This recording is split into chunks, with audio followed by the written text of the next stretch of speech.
Louis De La Cueva takes it down on the final warm-up pitch for the El Paso County Baseball Miracles, who have home team draw at Blocktickets Park, and their starting pitcher, Logan Wilson, the righty, is warmed up and ready to face the top of the order leadoff batter for the Diamond Club Collegians, Tanner Gertz.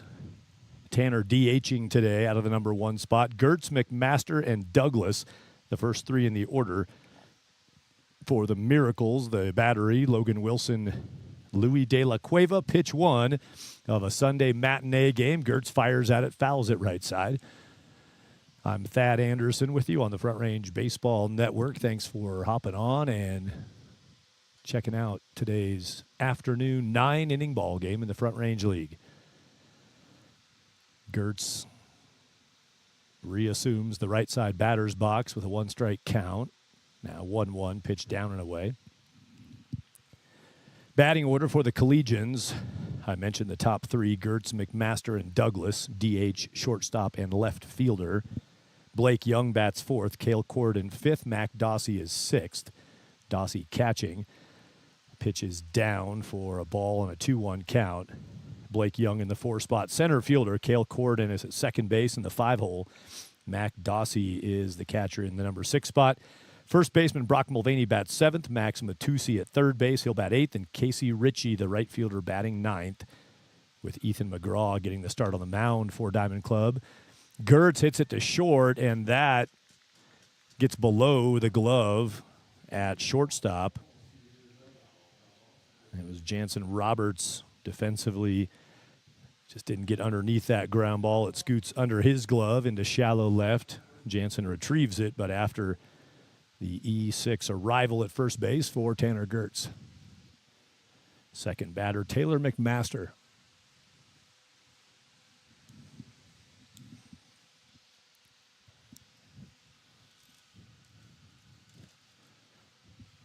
Pitch down and dusty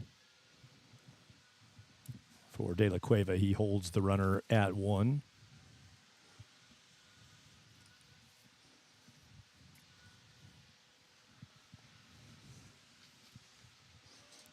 This ball to left, base hit for McMaster, and 2 aboard. First and second base, the runners for Diamond Club Collegians on the road. Back here again after visiting on Wednesday. Diamond Club was here in Colorado Springs. Now back in town on a Sunday.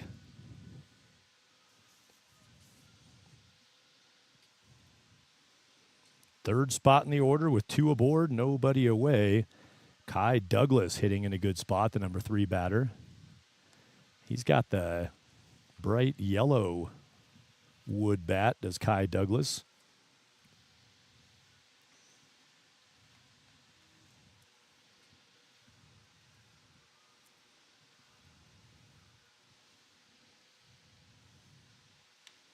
Hit that to second. Gets on the second baseman quickly, knocks it down, and will still have an out. Schlepper at second base had to bulldog that one to the ground. Runners move up. Gertz to third. McMaster to second. Good credit to Schlepper there. That ball had some teeth on it, hit pretty hard. That last hop came up on him just a little bit.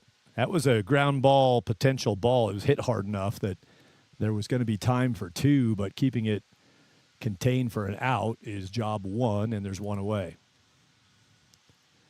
Here's Blake Young, the center fielder, 4 batter. Sees a bending pitch out wide of the zone.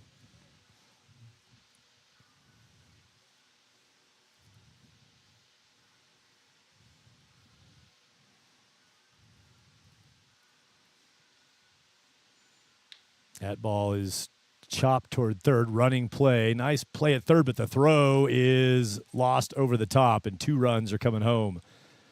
Couple errors in the frame for the Miracles. Ben Clayton charging on that. Made a good running play on a soft ball in the infield, but he launched the throw too tall. Second error of the frame. 2 runs have crossed the plate now for the Diamond Club Collegians.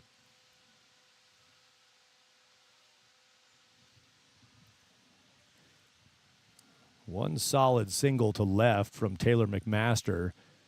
Everything else on the ground. Runner takes off. That's fouled at the plate, and Blake Young will go back to first. Cale Corridon, second baseman. Fifth batter in the order is Corridon.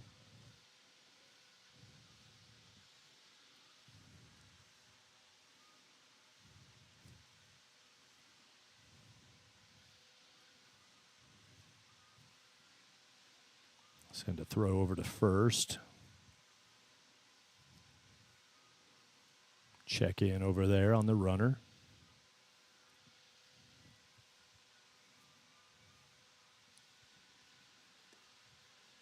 Swing through and a strike. 2 against Corridon now.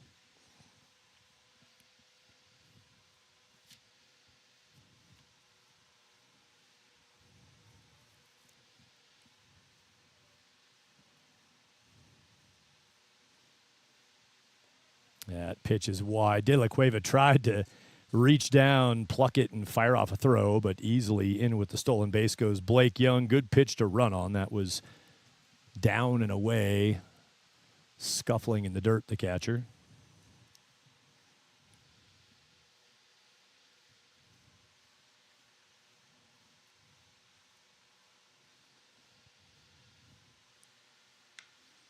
Corridon on 1-2 launches that to the right center gap. That bounces once onto the track, twice into the wall. Corridon's got a 3-bagger on this deep park here in Colorado Springs. He'll go in head first, but the ball was still out in center. Like the style finish by Cale Corridon, who triples to the right center gap, scoring Blake Young. There's an RBI.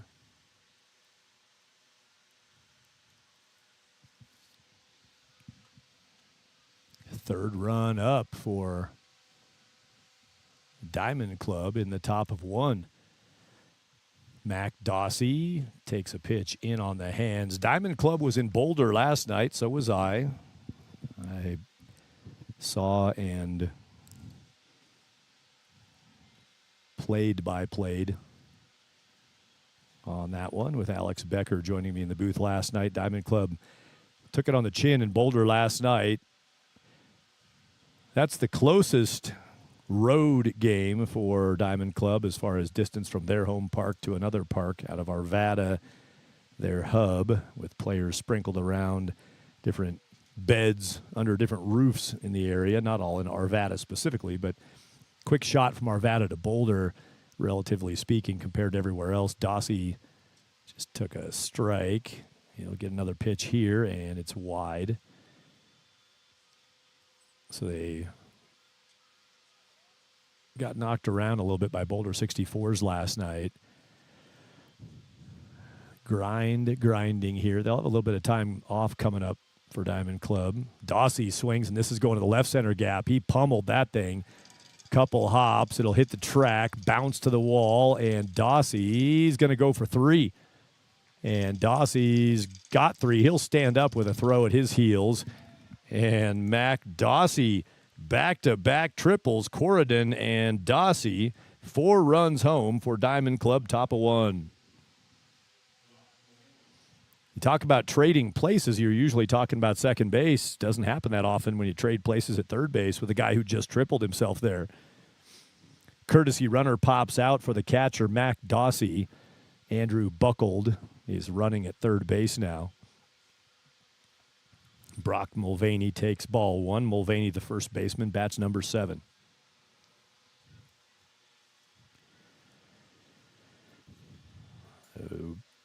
The El Paso County Baseball Miracles opened the door a little bit with a couple of defensive misplays in the inning, swing and a strike to Mulvaney. And then, as usually happens, pay the price with a couple of shots hit by Corridon and Dossie, pair of triples. Mulvaney's swing makes it a 1-2 count.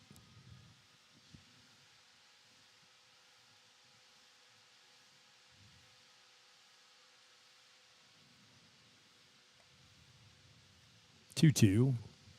Ball up and out.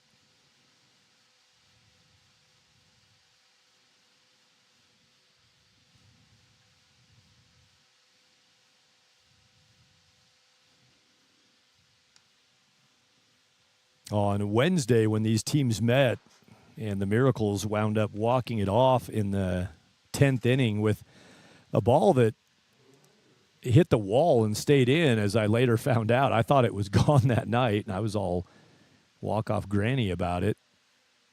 But that ball actually pinged back off of the wall. 13-12 win for the Miracles on that Wednesday night game. In that game, Diamond Club had 5 consecutive hits to open the top of the first. Their first 6 guys reached, with a walk to Dossie being the 6th guy after 5 hits. Mulvaney flares that down the left side. That ball's going to tuck inside the line and drop in for an RBI single for Brock Mulvaney.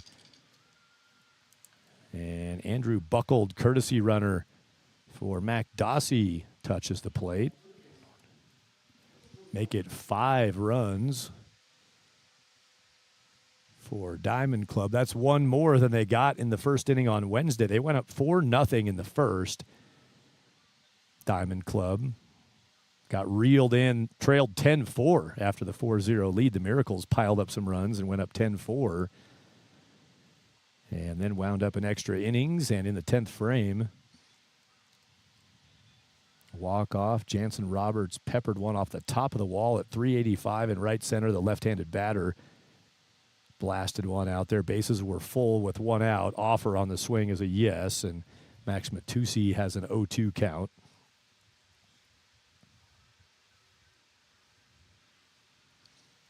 Jansen Roberts, fantastic swing to end the game Wednesday night in favor of the Miracles. That one hits the side of the Coca-Cola Courtyard upper level. That's the enclosed VIP lounge with lots and lots of windows. That one banged off a window on the side of the structure.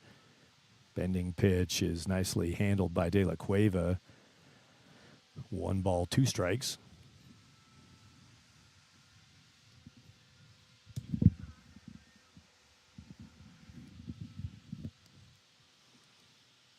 Again, Louis handles one down in the dirt out wide.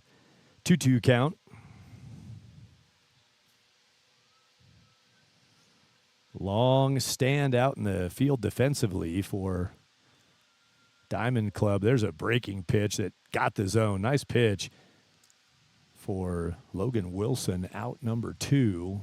Breaking ball landing. Max Matusi is out for 2 down, and 9 guys to the plate. Everybody chance to hit in the first inning for Diamond Club.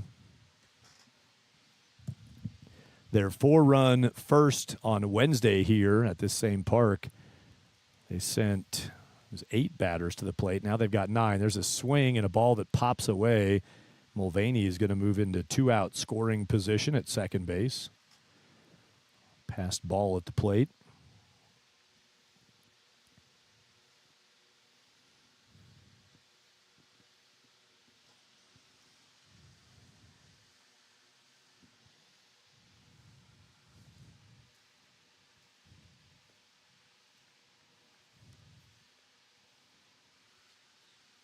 Logan Wilson, heavy pitch count in the first frame, not what he envisioned warming up in the pen today.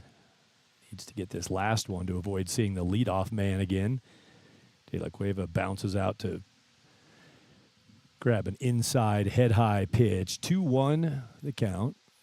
Oh, let me get your base runner updated there. That's Brock Mulvaney at second base.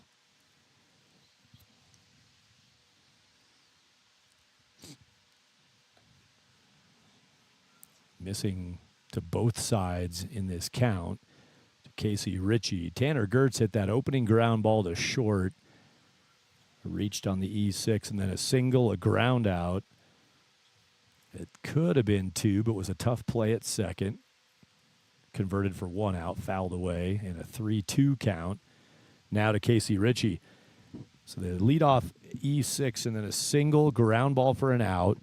E5 on a throwaway that moved guys around. Triple, single, and a strikeout. Here's a 3-2 with 2 away. Got it, hit the outside edge. Casey Ritchie thought it was going wide. It caught the outer side of the strike zone, and the Diamond Club Collegians come screaming out of the gates like they did Wednesday. A 4-spot on Wednesday. They do it one better on Sunday afternoon. 5-0. Diamond Club has their first 5-pack on the board, and they'll play defense for the first time in the game. Schlepper, Reese, and Roberts batting 1, 2, 3 for the Miracles, bottom of 1.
Head to the bottom of 1. It's a scheduled 9-inning ball game. Standard Front Range League mercy rule in effect here at 10 runs after 7. Or 9 if the teams go the distance today. Ethan McGraw, starting right-handed pitcher for Diamond Club, delivers ball 1 down and in to leadoff batter Jackson Schlepper.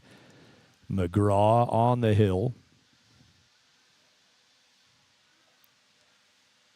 Goes to a breaking ball to find the zone. 1-1 the count. Schlepper to be followed by Austin Reese and Jansen Roberts, second baseman, first baseman, and shortstop. Breaking pitch. Hovers right past the helmet bill of Jackson Schlepper and hits the backstop. Austin Reese cleans it up off the back for a 2-1 count. Reese, then Roberts. Maddox Stahl batting fourth. Foul shot down the right side over the first base dugout. Miracles in the first base dugout today. They're on the right side of your screen, and the Diamond Club Collegians in their road navy jerseys, third base side. Nice sunken dugouts at Blocktickets Park. Pitch inside for a ball. Goes full. 3-2 to the leadoff man, Jackson Schlepper.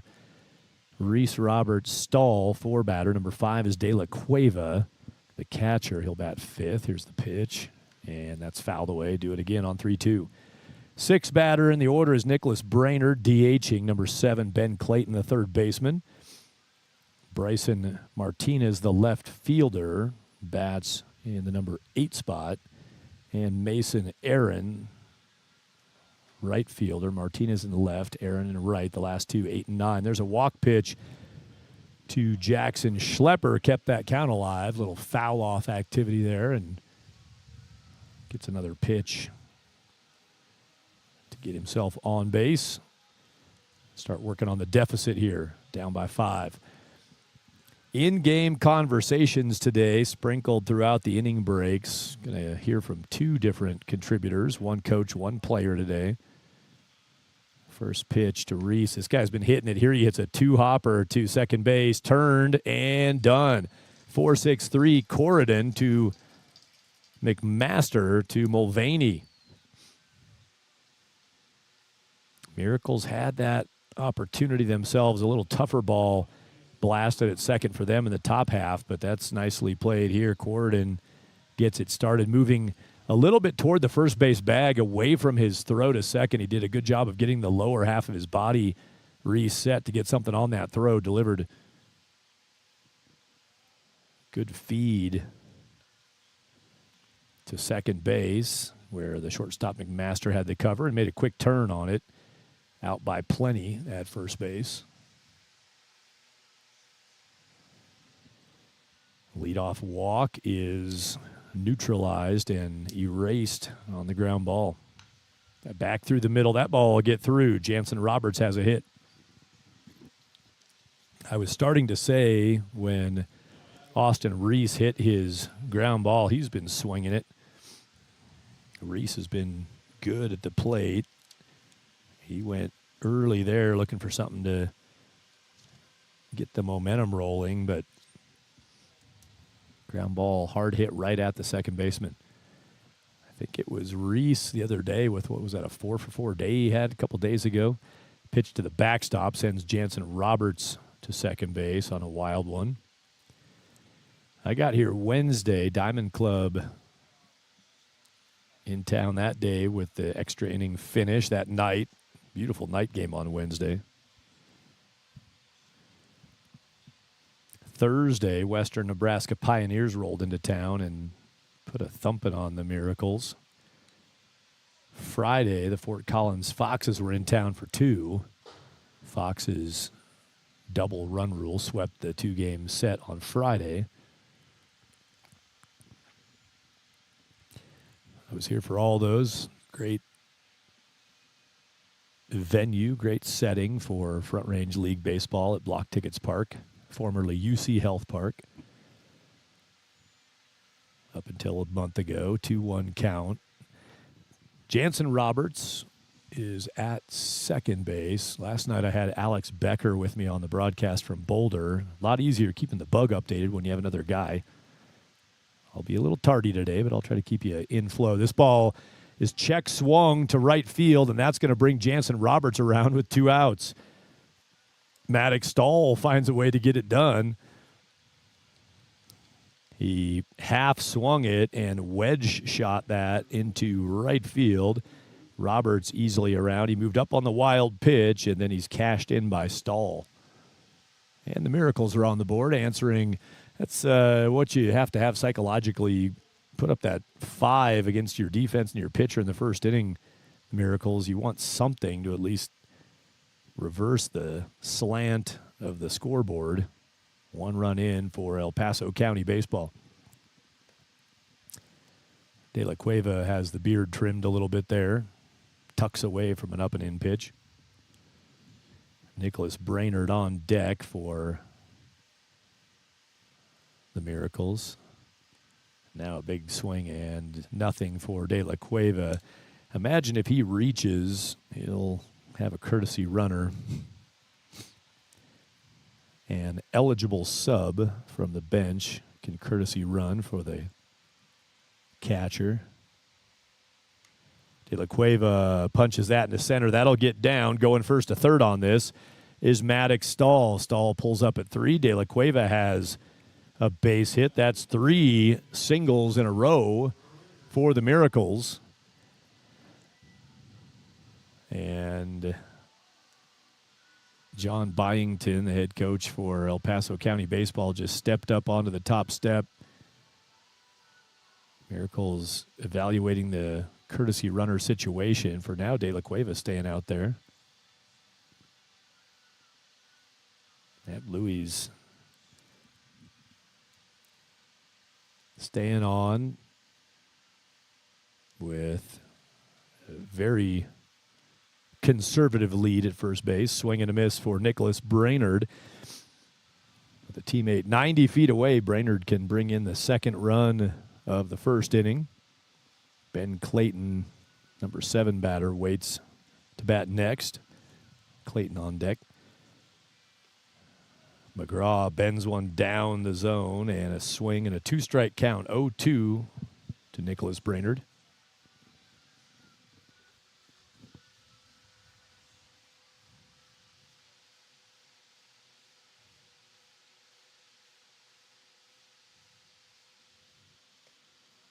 There's a strikeout pitch from Ethan McGraw.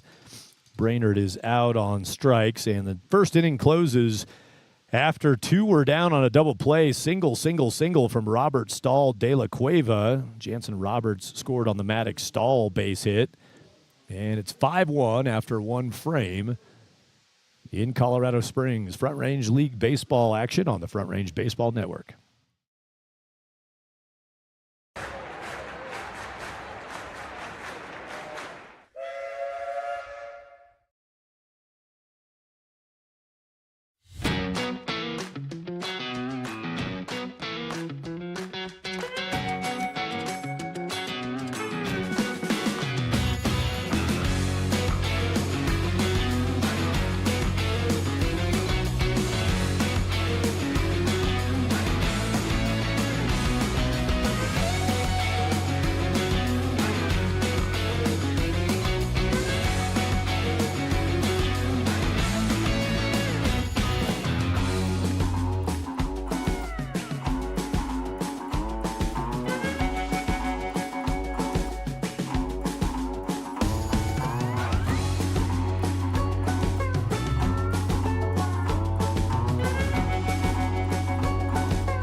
Top of two, and it's top of the order for Diamond Club, Tanner Gertz. All 9 batters had the opportunity to bat in the top of one for Diamond Club. See if Miracles starter and returning second inning pitcher Logan Wilson can tighten up the result here in the top of two and get the Miracles back to the bats.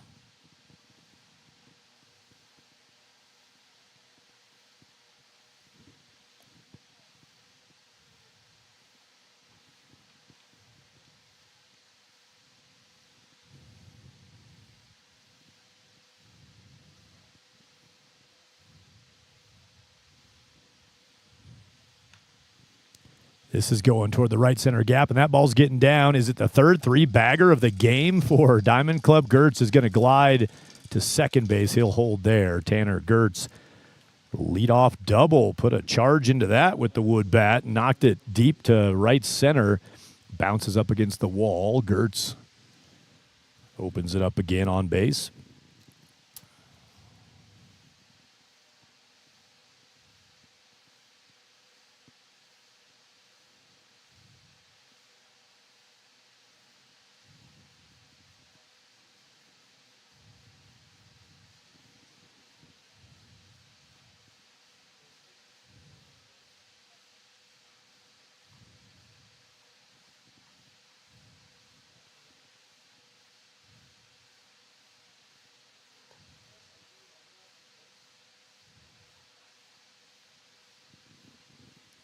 Ball one, Taylor McMaster. Dimensions are deep at Blocktickets Park. Ball out, down, 2-0 count. The right center gap where Tanner Gertz just hit his ball, that probably ended up, it's about 400 to the fence right there in the right center gap.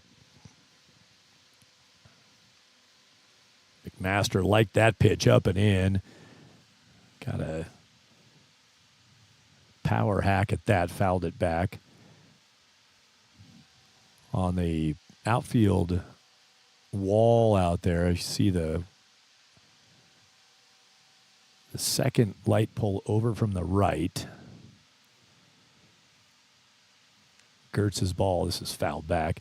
Gertz's ball hit just to the right of that second foul pole. That's where it rolled in at the base of that white sign next to the big UC Health sign, train, recover, and perform like the pros. It's about 400 right there. It's 385 to the gap, just a little more to the right. There's a sign atop the wall that says 385.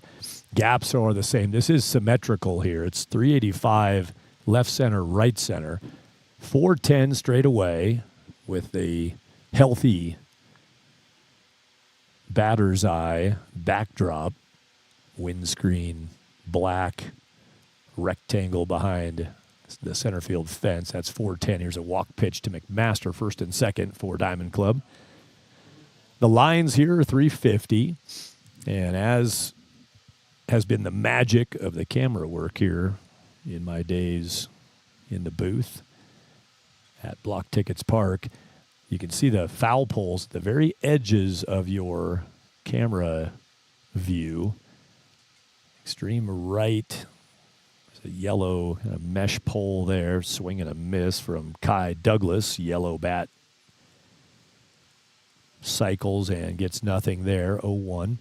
And the left side of your screen, same thing, mesh pole all the way down at the end of the foul line,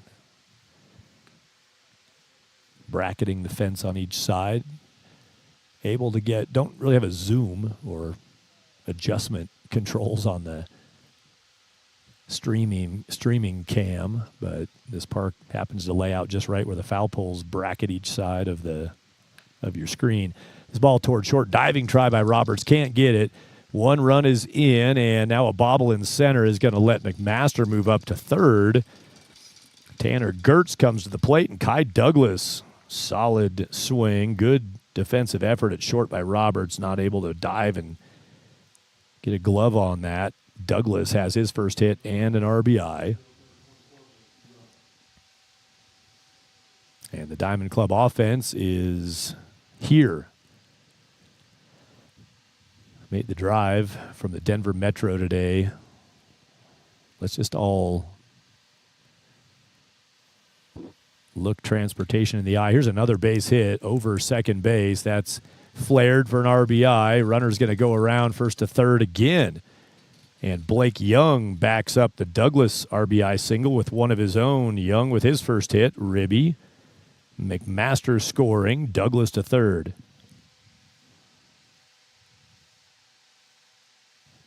Seven to 1, Diamond Club. Let's all look transportation in the eye and be honest about it. I-25 ain't awesome.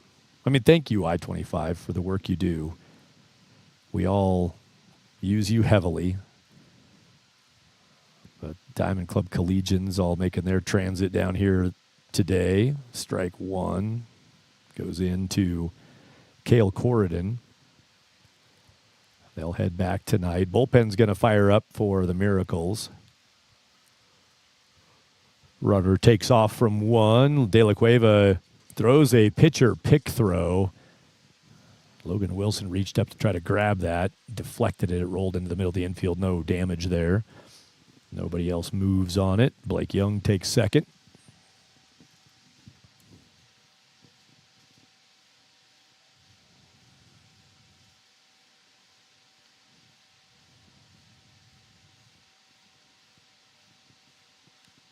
Swing and Corridon fouls it. Bullpen activity for the Miracles. The Tanner Gertz is running down the other side by the Diamond Club bullpen, but he's just heading down. I think he's going to take a seat. Yeah, he's going to grab a seat with the bullpen guys. There's 5 Diamond Club Collegians sitting down the left field line in their bullpen, and the right side bullpen for the Miracles getting things going.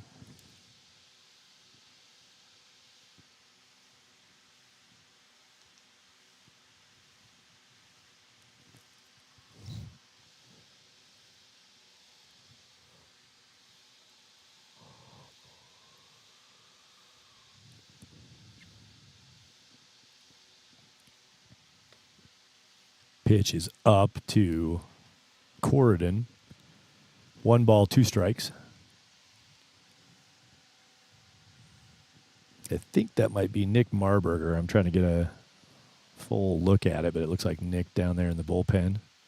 Corridon chases on a pitch sweeping out of the zone, and Cale taps his sole of his shoe with the bat after the reaching swing for a strikeout.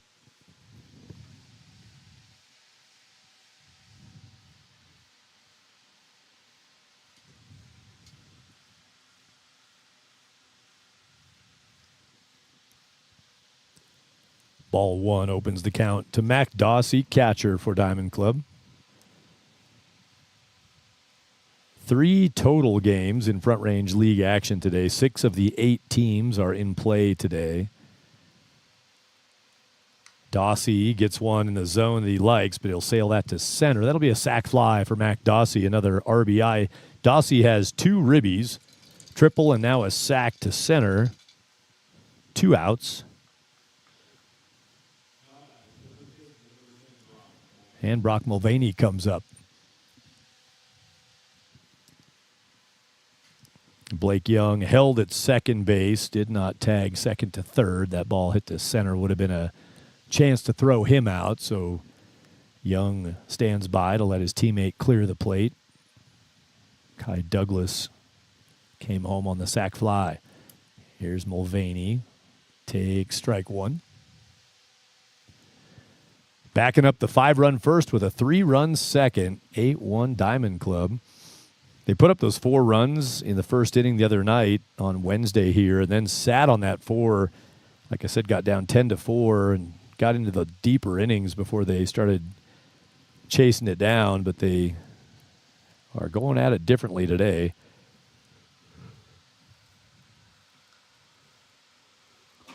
Not sitting on the 5 from the first inning.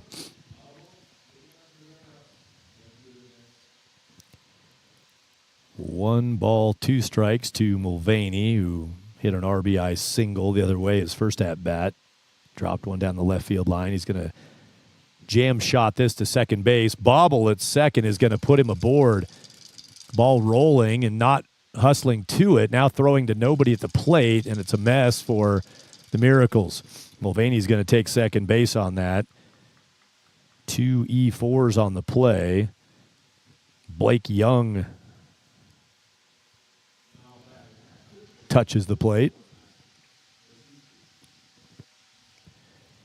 Mulvaney's ground ball got hung up in the grass. Bobble at second base. Ball rolling away. I don't know if, I almost wonder if Jackson Schlepper was trying to bait Blake Young into taking off from third, because he was just kind of walking after the ball. There's a hit by pitch to Matusi. Max is on first, and just like the first inning, all 9 batters for Diamond Club will come to the plate in the second. So Schlepper was just sort of slow trailing that ball as it rolled away from him on the bobble. Then he grabbed it and fired it toward home.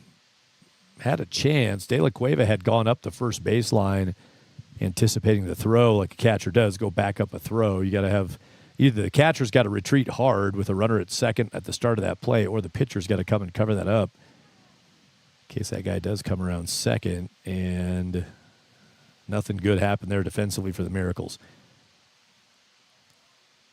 So 1 more run, it would make it back-to-back 5ers for the Diamond Club Collegians, with Casey Ritchie in, struck out his first time up last inning. He's the 9 batter, batting for the second time in the game. Last night in Boulder, Casey Ritchie did the yeoman's work, the grunt work behind the plate. Diamond Club had some trouble on the hill. Boulder 64's hit it well, but a lot of balls in the dirt. There's a strike to Ritchie, and Casey Ritchie did a great job of keeping plate umpire Ted Dutcher clean, blocking the ball, but man, he was a pincushion, just got thumped repeatedly behind the plate. I saw Casey before the game. Here's a chopper to second. Nice backhand pick by Schlepper, who redeems on that ground ball. Nice play at second base. Will be a fielder's choice in the middle of the diamond. And Diamond Club backs up their 5 with a 4. They've got 9 through 2 innings. 9-1 the score in Colorado Springs. 7, 8, and 9 batters for the Miracles. Clayton, Martinez, and Aaron due up.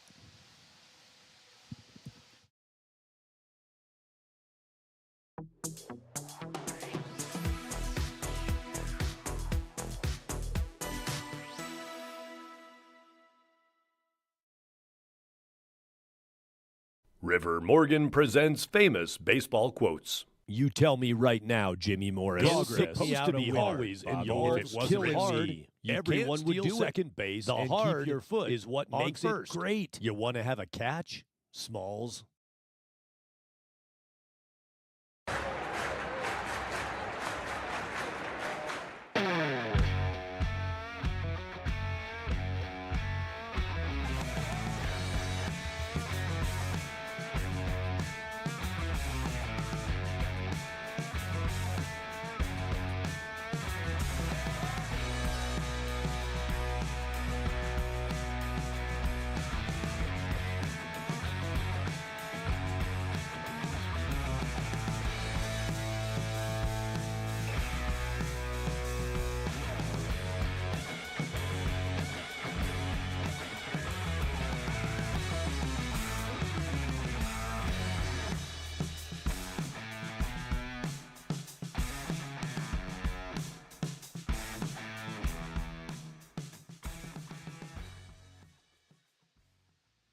Bottom of 2, bottom of the second frame, and the Miracles have a bunch of work to do. Ethan McGraw starting today for Diamond Club. He sends in strike 1, 0-1 the count to Ben Clayton. Clayton rolls one toward short. Diving try won't yield the baseball, and Clayton has a leadoff base hit. Taylor McMaster laid out. Made no contact with that on the way through. Couldn't glove it. Would have been a tough get up and throw out, but a fine effort laying out toward the second base bag on the forehand side.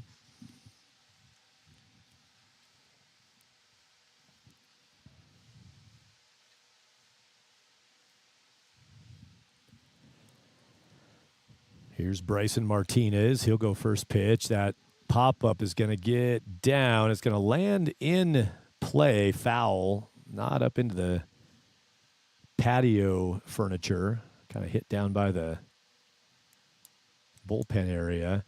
First base coach right now is the Miracles player Maverick Alcaria. I was told Mav has a big TikTok situation going on. He's a big TikToker. Coaching first base right now, Alcaria. And Martinez swings at the second of 2 pitches he's seen. Fouled off the first one. This one he launches to center. That hangs up high and easily caught on the drift in center field. Blake Young. Alcaria coaching at first base. So I acknowledged when I was down there talking with the dugout that Maverick is an influencer, which allowed me to fess up to the Miracles players in the dugout that I'm an unfluencer. Anything I do, people do the opposite. So Maverick an influencer, and I'm sadly an unfluencer. You don't want me to admit that I'm wearing your gear or swinging your bat or eating your food or grooming your kittens. I don't know what else happens on the internet. Unfluence here. Influence coaching first. Alcaria has a runner in front of him. A teammate, Ben Clayton, watches a foul ball from Mason Aaron. Aaron's got a 1-ball, 2-strike count. New batch of baseballs delivered out to home plate, courtesy of Nicholas Brainerd on the delivery. To plate umpire Tim Dumas, thanks to Tim Dumas working behind the dish, and John Autry, our base umpire today. 2-man crew. Runner takes off. Swing and a miss. Throw is going to roll past the bag. Immediately up and heading for third. Bare hand grab in center.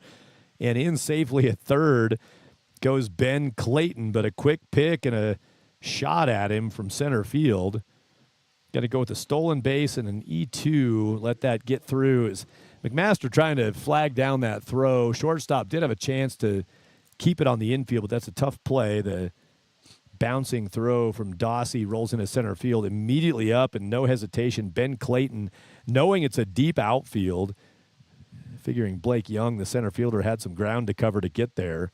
He just popped right up and took off. This ball to third, tough play with 2 out. Going to deny the run. Nicely done at third base by Max Matusi, who charges to the ball and cashes in the out. Nicely played at third base to keep the Miracles off the board. 2 innings now in the books, 9-1, Diamond Club on top of the Miracles. I mentioned earlier, we won't get to it this inning break, but talked to 2 different representatives, one from each side of the diamond today.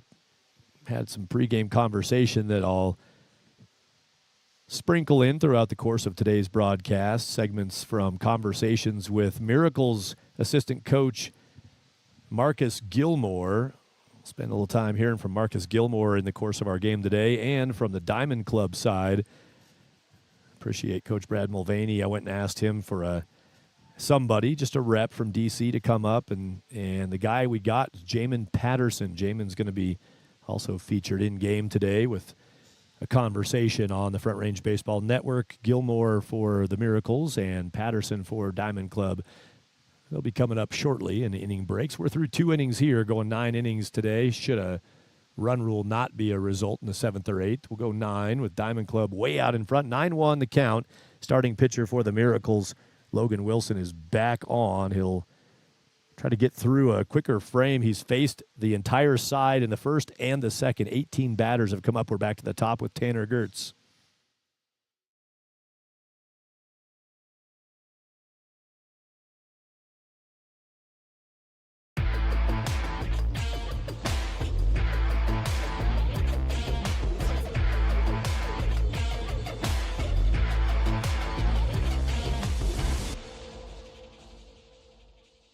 If you're a real baseball player, that guy's a dude. You gotta have the newest, expensivest bat on the market. Bro. And it's gotta have the coolest name. Bro. Brand new. Just dropped. Tanks. Whatever the newest metals and materials might be, this bat is always one evolution newer. The Batco Crouching Tiger Nuke Mash Pummel Destroy Quad X Quadruple Extreme. Making mediocre hitters superstars. That guy's a dude. $600 at a time. Bro. All yard baseball. Nice pick at second base on the first pitch of the top of the third. Tanner Gertz sent that toward Jackson Schlepper at second base. He made a nice forehand short hop stab at it. And something different. For the first time in 3 frames, the El Paso County Baseball Miracles have the first batter retired. It's been Tanner Gertz every time. McMaster shortens up, takes a strike, showing bunt. Gertz reached on an E6 to start the game. Top of the second, he led off again and doubled. He scored both of those times on base here, out on a 4-3, put out on a short hop, soft liner pick. McMaster turns and fouls that up onto the berm and into the cottonwood tangle down the. Those aren't cottonwoods. What am I talking about? I have no idea what that tree is. One of the guys out of the bullpen for Diamond Club, there's a ball down in the dirt and away. One of the Diamond Club Collegians, the bullpen, ran up the berm, found it up in the schmuck around the tree line, and saved a baseball. Hit by pitch. McMaster is aboard. So he's hitting the back. 1 on, 1 out.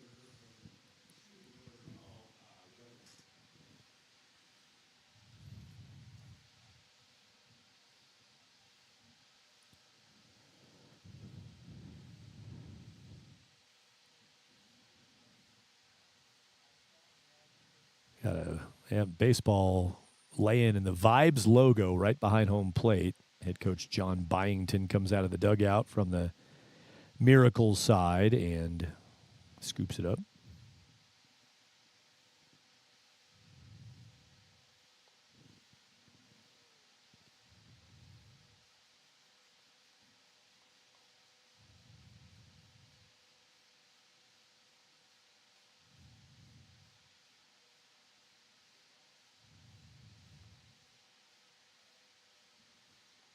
Over to first, back safely.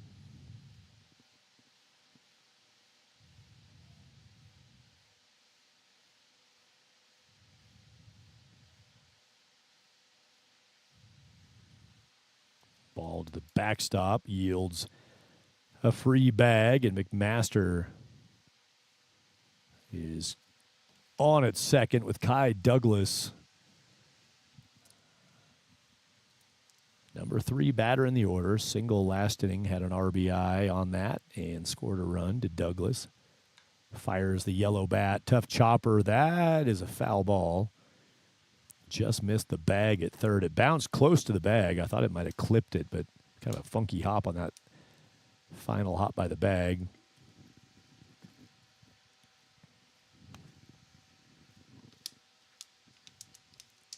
It's a foul ball and a 1-2 count.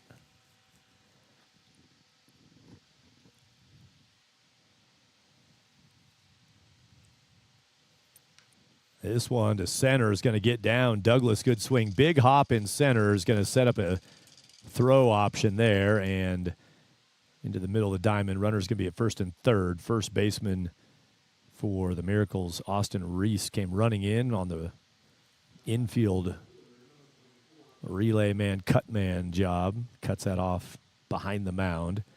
Single for Douglas. Third base, McMaster now.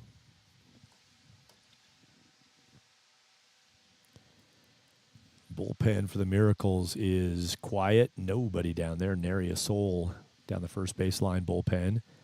But I believe that's because their relief arm is ready if needed. This ball is hit to right. Mason Aaron retreats a little more. He'll reach above his head to catch it in front of the track. And a sac fly. Home comes Taylor McMaster, 2 down. Blake Young, his second RBI of the day on a sacrifice to right field.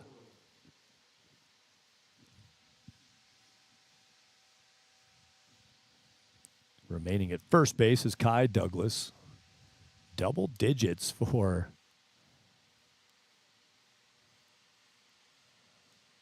Diamond Club. And I think the scoreboard might have one too many. Got a 10-1 score with 1 run in here in the inning.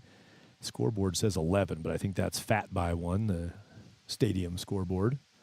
I think what you've got on your screen is correct, including now the outs with 2 down.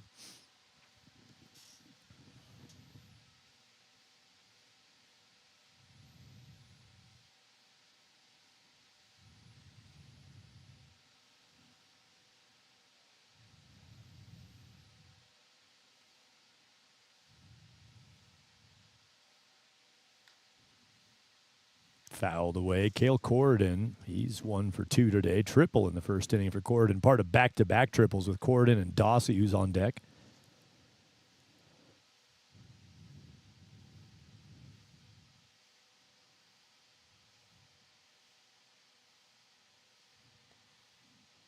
Again, Louis De La Cueva scoots out and flattens out a pitch at the dirt. 2-1 the count. Corridon stretches his way back into the right side batter's box. Pitch from Logan Wilson sends De La Cueva out behind the left side batter's box to block another ball. 3-1 the count.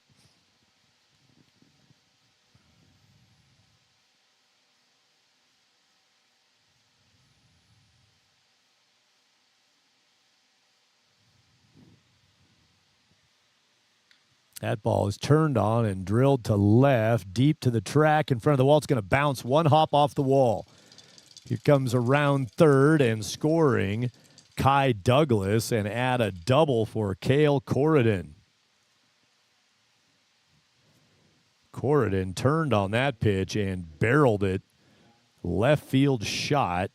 One hopped against the "This isn't pizza, it's Jets" sign under the Coca-Cola advertisement in left field.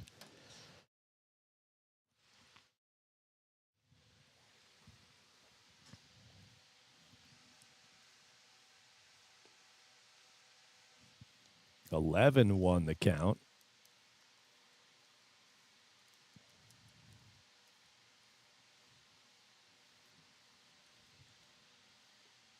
Breaking pitch. Dossie nodded yes when he took it and watched it loop through the zone for a 1-1 count.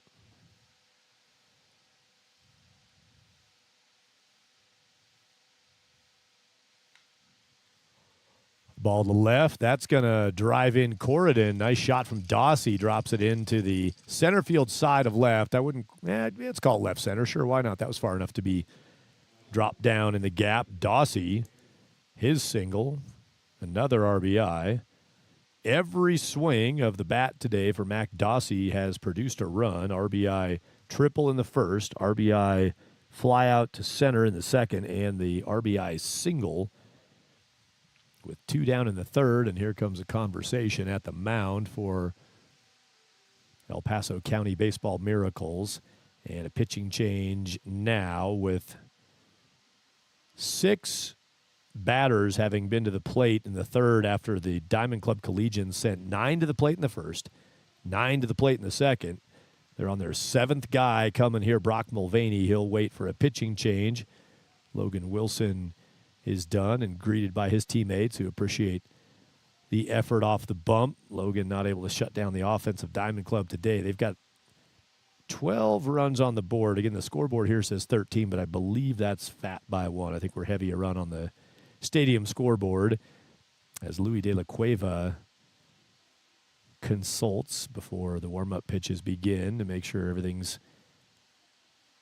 matched up with the Miracles' first pitching change of the day in the bottom of the third inning.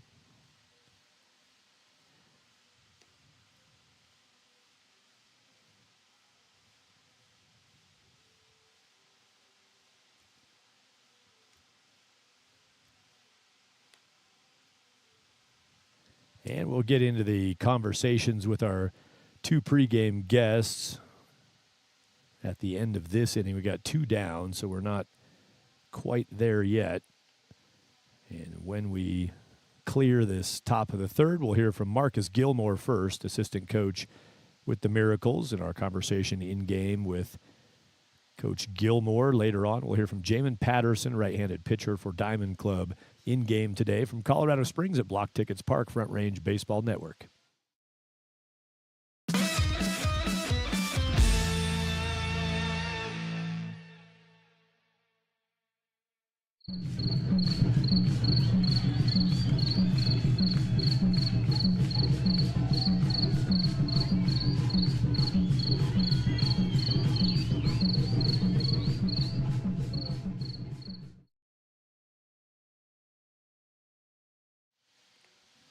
First pitch to Brock Mulvaney, missed for a ball.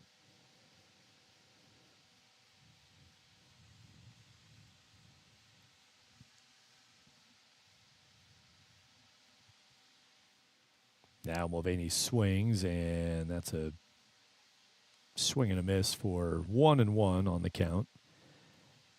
Mac Dossie on. He's now been replaced by courtesy runner Andrew Buckled. Mulvaney swings. Foul tip, just got a piece of that. Got a piece of Louis De La Cueva, too. And plate umpire Tim Dumas buys him a little time.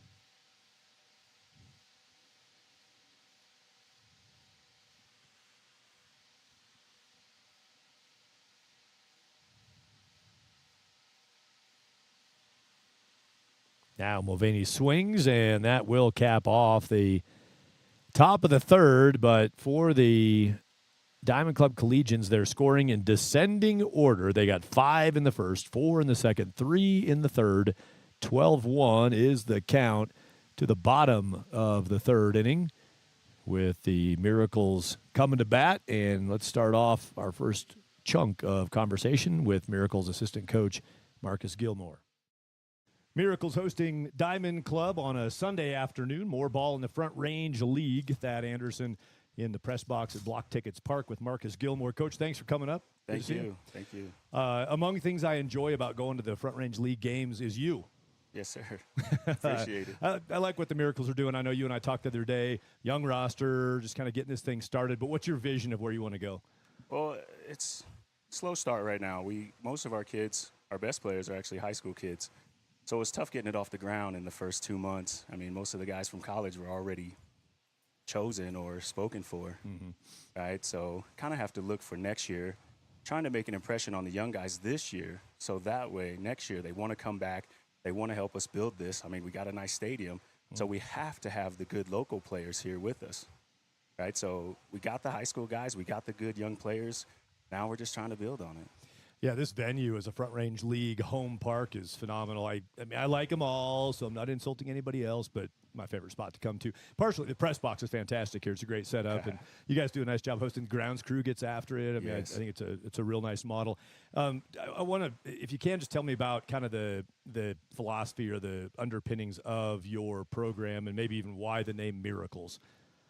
What are you guys doing here? What are you trying to, but beyond baseball, what else are you guys doing? Honestly, I don't know the name, like Miracles, where that came from, All honestly. right. It's a good one. Yeah. Soft ending to the conversation. Well, there's more on that coming up. Had to jump out. We'll send it back in with Marcus Gilmore after this frame. First, though, the Miracles are faced with a tall task here, down by 11 runs, bottom of the third inning. They scored. There's a shot that's going to get down. Blasted. Austin Reese, man, that guy is just swinging a hot bat. Love watching Austin hit. He's out of the number 2 spot today for the Miracles, and Austin has proven against a variety of competition that guy's a hitter. Austin Reese drives one hop.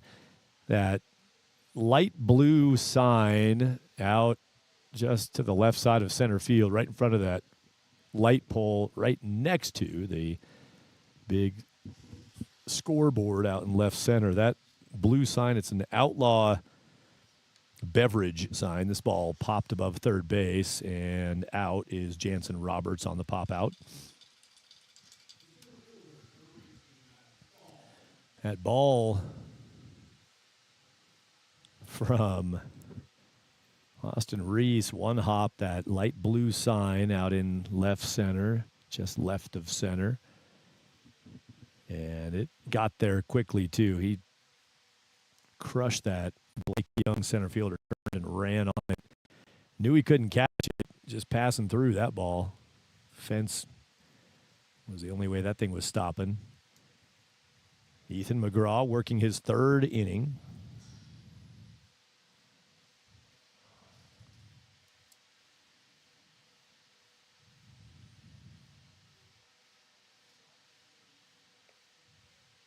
Breaking pitch, just missed the zone.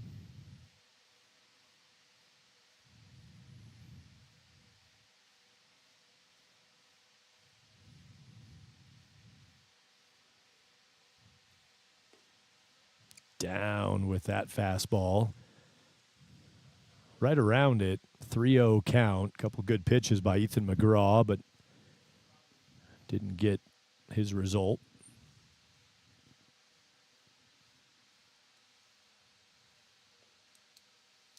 There's a strike.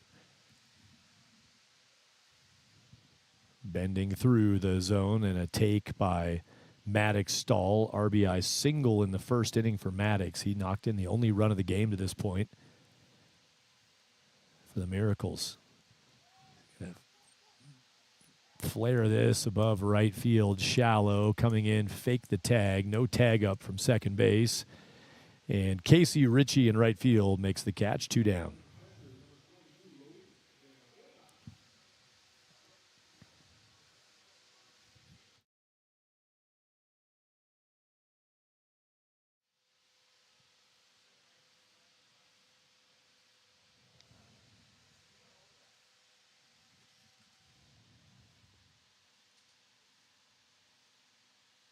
First pitch of Louis De La Cueva's at bat. He swings and misses. Mentioned 3 games total in the league today. Baseball in the Front Range League. Southernmost game today is right here in Colorado Springs. Diamond Club and the Miracles. Latest game of the day will be in Fort Collins at 4 o'clock. That's Boulder 64s and the NOCO Prospectors.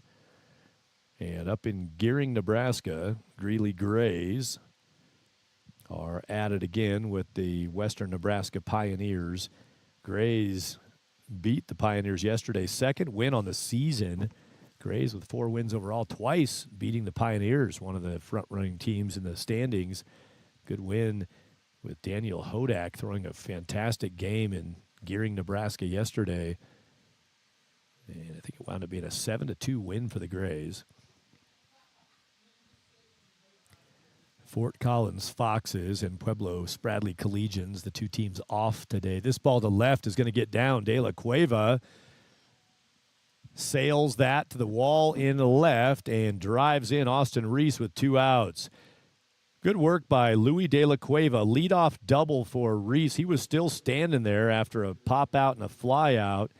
And with 2 down, De La Cueva does not let his leadoff double die. And Louis pokes in the second run of the game for the Miracles.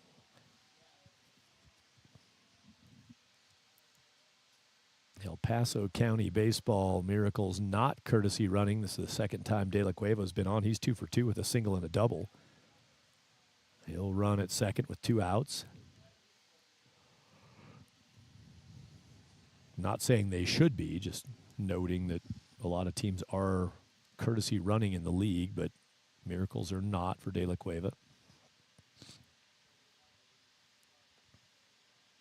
Ball to Nicholas Brainerd. He's got a 2-0 count.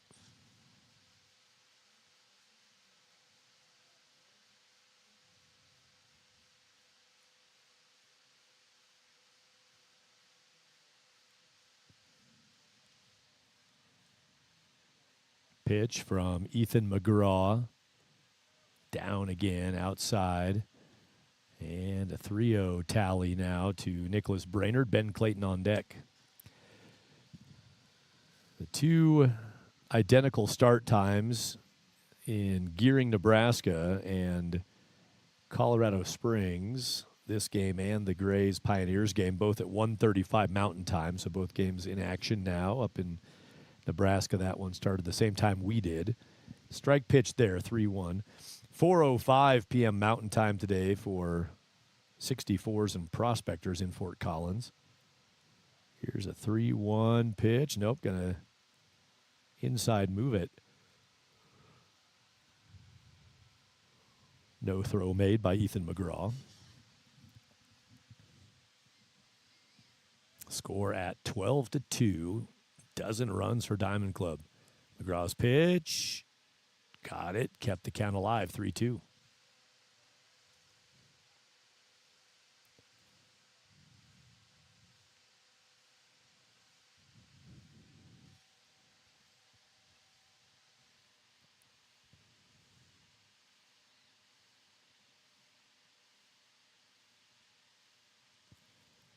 With 2 away. Here comes McGraw's delivery. Swing and a miss, and Ethan McGraw caps the 3rd inning with a strikeout. 1 run for El Paso County Baseball Miracles. Leadoff double by Austin Reese. 2-out double by Louis De La Cueva. It's 12-2 after 3 innings. Now more with Miracles assistant coach Marcus Gilmore. Paso County Baseball, so got started last year. I was coaching the one team they had last year. It's a high school team. But, I mean, they advertised for it. I don't know how many teams they have this summer, right? But it's getting that whole program going, too, and this is the top end of it, right? So this being the top end of it, that's why it's important that we get those high school kids right away, right? So if we do have those high school kids down the road, right, in the El Paso organization, just like some of these other ones, I mean, then we can pick and choose without having to convince them so hard to come back and play. Like they've been in the system, if you know what I mean. I know there's a growing youth program in EPCB or El Paso County Baseball. I'm Yes, involved in the youth baseball world pretty heavily for been coaching for 28 years. I worked at Triple Crown Sports for 14 years, ran the tournaments all over the place and all that kind of stuff. I know that program has a lot of younger teams too. I guess one thing I was curious about, I felt bad. The first day I think I ever saw you guys was in City Park in Fort Collins. It was a Sunday. I come rolling up to unlock your gate for you at City Park Ball Field, so I'm just over there, and I totally didn't realize what was going on. I walk up, hey guys, how's it going, man? And team was in the middle of a prayer and then like a couple scripture readings on a Sunday morning. I thought that was fantastic. Coach was leading it. Players were dialed in there. Had a little like Bible group, little Sunday morning group going on. That was pretty awesome. Yes, sir. That's kind of one of the things Coach John likes, man. I mean, young guys are kind of maybe misinformed today, on their faith. Maybe don't want to push religion so much on it, but I mean, just their faith and having faith in what they're doing and knowing what they're doing is a big thing about. It's a big part of what they're doing, actually, So they really do need to learn that, And the spiritual side of it, if we can give them just enough that they're curious enough that they can learn something from this bigger than baseball, right? I think it's going to go a long ways for them. A lot of them now are kind of curious about it, want to take their own direction in it, which is good. Like, they have to have their own walk in it. So just getting them to understand that and just becoming more of a young man, closer as they go to school or go back to school, right, to kind of walk the right path. I mean, that's really the plan right there. Thanks to Marcus Gilmore. We'll hear a little more from Coach Gilmore upcoming in an inning break. Pitch one comes in to get us into the fourth inning of baseball from Blocktickets Park in Colorado Springs. Max Matusi swings and misses, 1-1 count.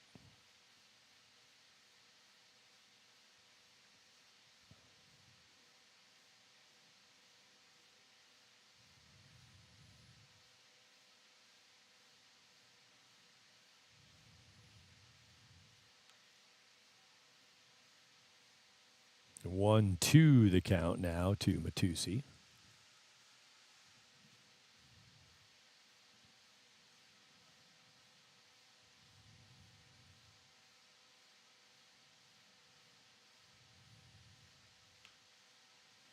Sends that down on the grass in center field. Max, his first hit of the day, had a strikeout, then a hit by pitch. Got a clean single, Matusi.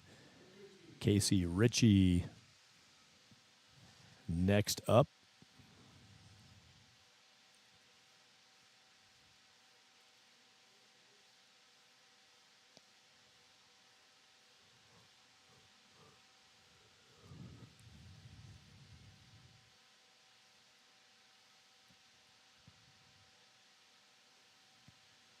Strike to Ritchie.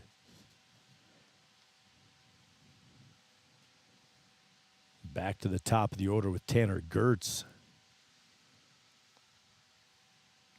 After Casey Ritchie, 0-1 pitch is now an 0-2 count. Good bender. Sean Eierman is wearing number 25. I had to go do a little recon there. 6 on my roster, but maybe a little bit of an older roster from my perspective. Don't know if I've missed an update, but Eierman is the guy on. Here's a bouncer to third. Front end is good. Back end is a safe call. Casey Ritchie will reach on a fielder's choice. Max Matusi out on the 5-4 feed. First out of the top of the fourth and back to the top to Tanner Gertz. Gertz, McMaster, Douglas have been fueling the offense off the top. Blake Young, Cale Corden, really everybody. Mac Dossie, heavy on the offense today. Tanner Gertz batting for the fourth time in 4 innings.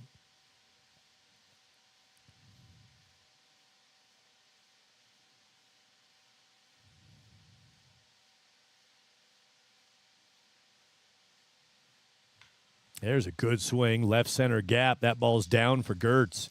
Second hit of the day for Tanner. And around to third. That'll be a double for Tanner Gertz, driving Casey Ritchie up to third base with 1 out. Good swing from Gertz. He's got 2 doubles on the day, Tanner.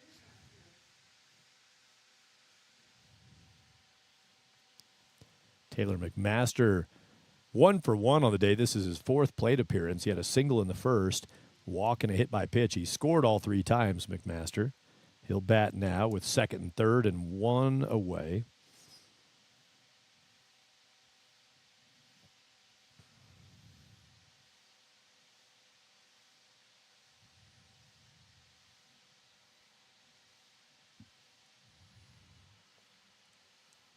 Good pitch from Ironman. That ball working down, and McMaster swings over the top of it. Big hack.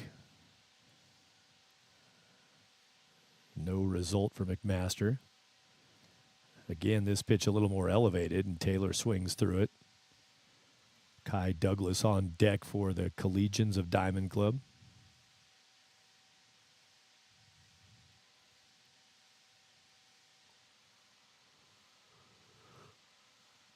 Ironman's pitch, that one got figured out. Running in center, making the catch. Going to get tags up at both bases.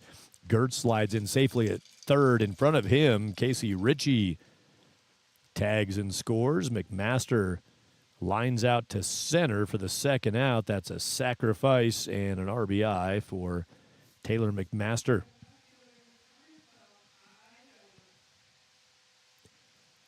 And they just keep putting runs on the board.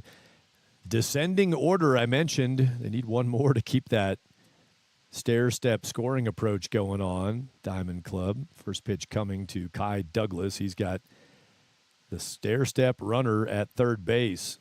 They've scored 5, 4, 3 pending. 1 run right now. It's not that important, I suppose, but it's sort of a fun statistical visual situation going on with the stair-step descending stair-step scoring order today for Diamond Club. 5 in the first, 4 in the second, 3 in the third, and so far 1 in the fourth, still batting with two down.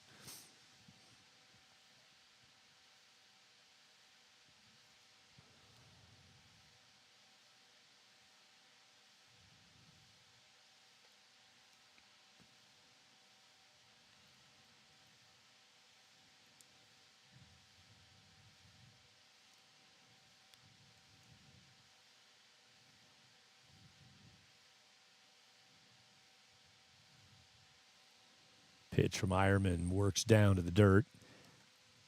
Held onto by Louis De La Cueva. Sean Ironman, I talked to his dad the other day. I think I saw him here today, too, in that LSU hat. Rolling around at Blocktickets Park. Swing, and that was foul tipped on a 3-1. It's now 3-2, and again by Louis De La Cueva a little time. Louis got nipped by the foul tip. Thanks to Logan Hunter. He's on the call of the game in Gearing, Nebraska right now in the Front Range League.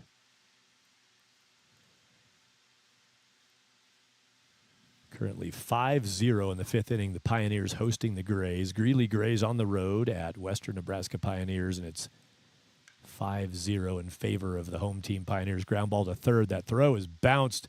Takes about 3 skips across, and Ben Clayton got it done. He's holding his throwing hand a little gingerly after the throw, but got the job done, and it won't be the stair steps. 5, 4, 3, 1.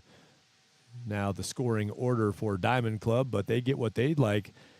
Padding on, adding on, 13-2 the score in Colorado Springs. Got a 5-0 game in Nebraska with the Pioneers on top of the Grays. Got a 13-2 count going here in Colorado Springs. More with Marcus Gilmore right now. You mentioned Coach John Byington, kind of heading up the charge this summer for the Miracles. What can you tell us about Coach? What have you learned about him in your time together? Oh, man, Coach is awesome. He came from D3 school, right? We're different in a lot of ways, but we go together really good. Right, he's kind of laid back, more of the player's guy, so I can kind of enforce a little more things, right? But I've learned a lot from him, man.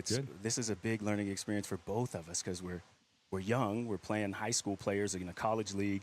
You know, we're not real good. We got talent, we don't have pitching, right? So a lot of the stuff we're learning it on the fly. So for me, it's a good learning lesson to learn things from him, old school ways, and then our team being young and struggling and just trying to get through it, man, and try to win. Like, not not actually play to lose or not to lose, right? Try to play to win with a team that's hard to win with. That's a tough lesson right there to learn as a coach. I talked to your guys quite a bit, and they said the same thing. As, Coach Byington, he's a little more laid back, chill. And then if somebody needs to light the fuse, it's Coach Gilmore, man. It's a guy who'll come and get us a little bit. Outside of actually in the baseball world and maybe in the baseball world, what else do you do outside of the Miracles, Coach? I teach at D-bats right here in Colorado Springs, man. A lot of them, everything. I got a lot of hitters from last year's summer team, right? So a lot of those guys are doing pretty well in high school. So it's still pretty much baseball, man. Got one more segment with Coach Marcus Gilmore, and that's going to then lead us into the conversation with Jamin Patterson of Diamond Club between innings. Thanks to both for coming up to the booth, throwing on the headset, giving us a little more color and information about the characters and the personalities and the people inside the Front Range League. Lifted on an 0-1 pitch to left field for out number one. Ben Clayton flies out. Kai Douglas applies the glove.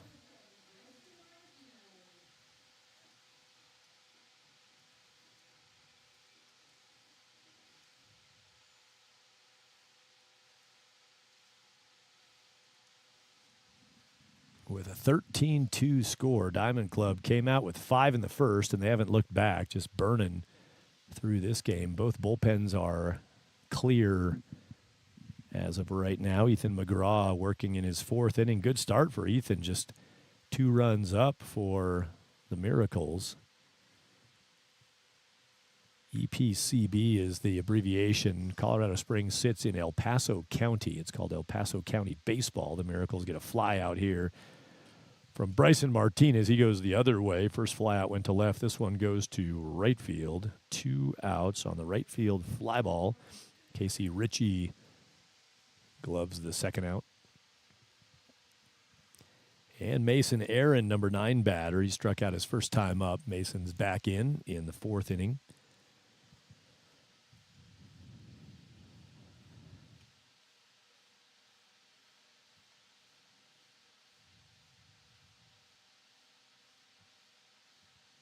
One ball on the first pitch. Here's the second pitch from McGraw.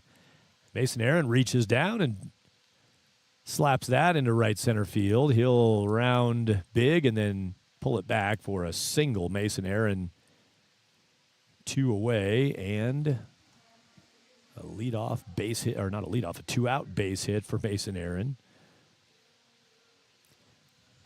Have that one little segment left, just a quick little check out with Marcus Gilmore after one more out recorded by Diamond Club. End of the 4th, we'll cap off the Gilmore conversation and then get ready for Jamin Patterson, our guy coming up. It's the second of our conversations in game.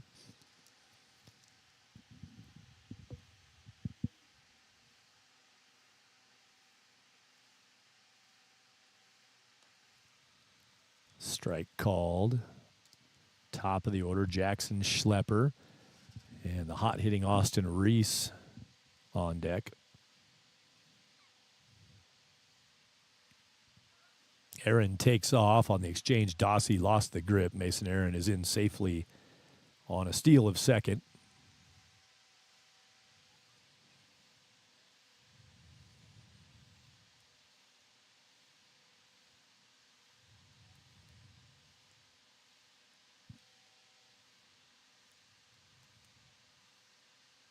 Two-one count. McGraw comes set. Back to the top of the order here with Schlepper. 2-1 delivery. Works down and out. 3-1 count.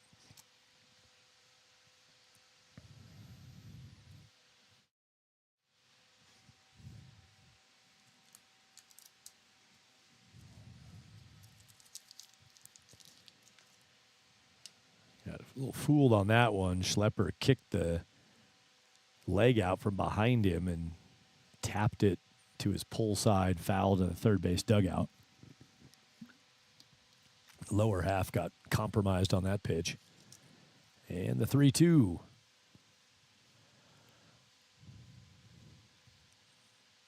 Can't find the outer edge of the zone. A walk pitch. Schlepper takes first with 2 out. Jackson Schlepper has walked twice in this game. Those are the only walks allowed by Ethan McGraw, who has done a good job throwing strikes. I don't have him for a hit batter either. Just the 2 walks, both to the leadoff batter, Jackson Schlepper, for the Miracles. Now the dangerous Austin Reese in there. Reese hit a hard ball to second base that was a double play in the first inning. Schlepper on the front end of that 4-6-3 double play as the runner. And Reese doubled in the third, led off the third with a double, scored on Louis De La Cueva's double. Bottom feed that pitch, couldn't get the strike called, framed it up from the down. Dossie working it, but too low on that. 1-1 the count. Always appointment viewing when Austin Reese gets in the box. He sees a pitch that was bending. He'll roll it towards short. The flip is just in time. Schlepper was veering and doinked into Cale Corridon, who made the catch. Schlepper was trying to peel off, and he peeled in the direction of Corridon. Limited collision effect there, though. Nothing too painful for either guy. Fielder's choice ground ball. 4th inning is closed. Reese grounds to short on a 6-4 short-way closing of the 4th. And Diamond Club's in command. 13-2 is our count. 5th inning coming up. Scheduled 9-inning ball game unless a run rule of 10 or more after 7. We're sitting on 13-2 Diamond Club to the 5th. Yeah. Last thing, you told me you grew up in Eads, Colorado. That's a town of, I think, 7 people? Yeah. Population? Yeah, maybe Like 700. Small little place. Yes, Interesting small town, kind of now you're in the big city of Pueblo, gone over there, Yes, but you've sir. kind of been a Southern Colorado guy your whole life. Yeah. Is that true? Have you been here your entire time? Not my entire time. So out of high school, graduating from East High School, I went to Otero. Didn't work out. I was in a little bit of trouble, so I went to the military. I came back. I was in the Navy. Came back, played a little bit, and then from there, I started coaching back in Eads.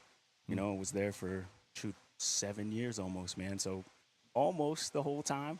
I guess before that, I should say, if I rewind, I was 10 years old when we moved from Kansas City back to Eads. Okay. So my mom's family was there. That's how we ended up there. But no, I did leave with the military for a while, man. Okay. It was awesome. Traveled the world a little bit. Yeah, good. Yeah, probably changed you a little bit and Yes, sir. came back a little bit different guy. Weren't in trouble anymore, I imagine. No, I've been pretty good since then, man. He'll keep it together.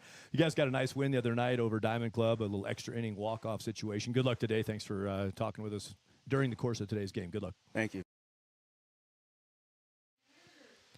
Marcus Gilmore on the coaching staff with El Paso County Baseball, and the Miracles play defense here in the top of the 5th. Thanks to head coach John Byington and his assistant Marcus Gilmore for the work they're doing with the Miracles group.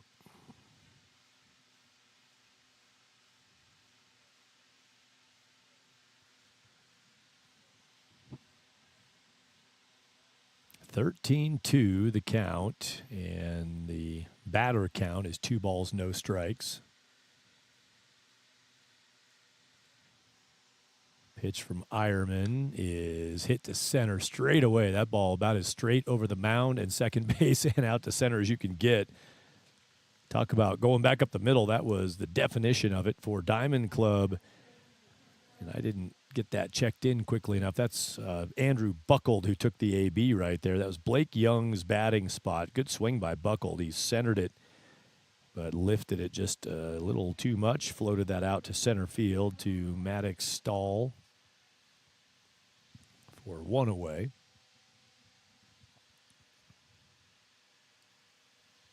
Andrew Buckled with Blake Young playing center field in the game.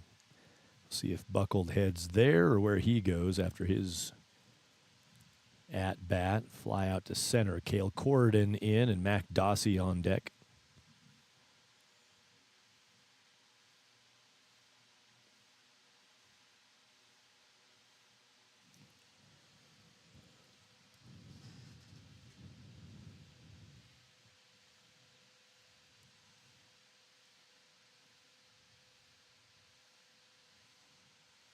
Ironman's pitch is popped above short, retreating, and grabbing that. Corden is out on a pop out to Jansen Roberts at short.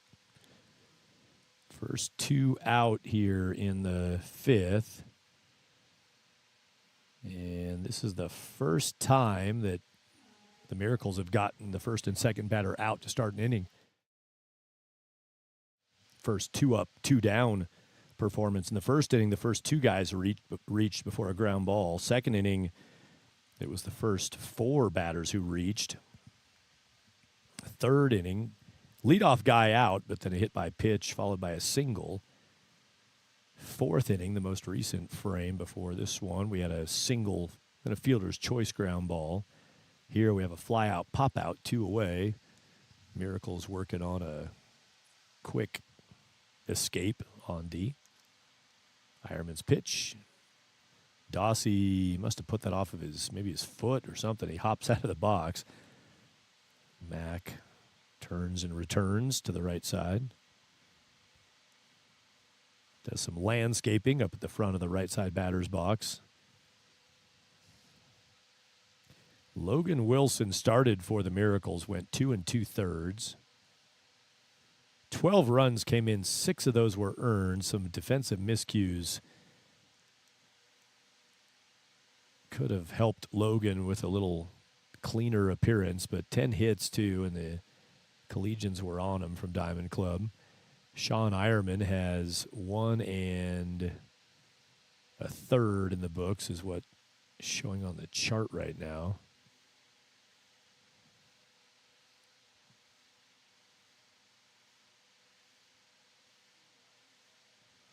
Bounces a pitch to the backstop. Brock Mulvaney retrieves. Nicholas Brainerd takes it from Brock. Everybody returns to their quarters.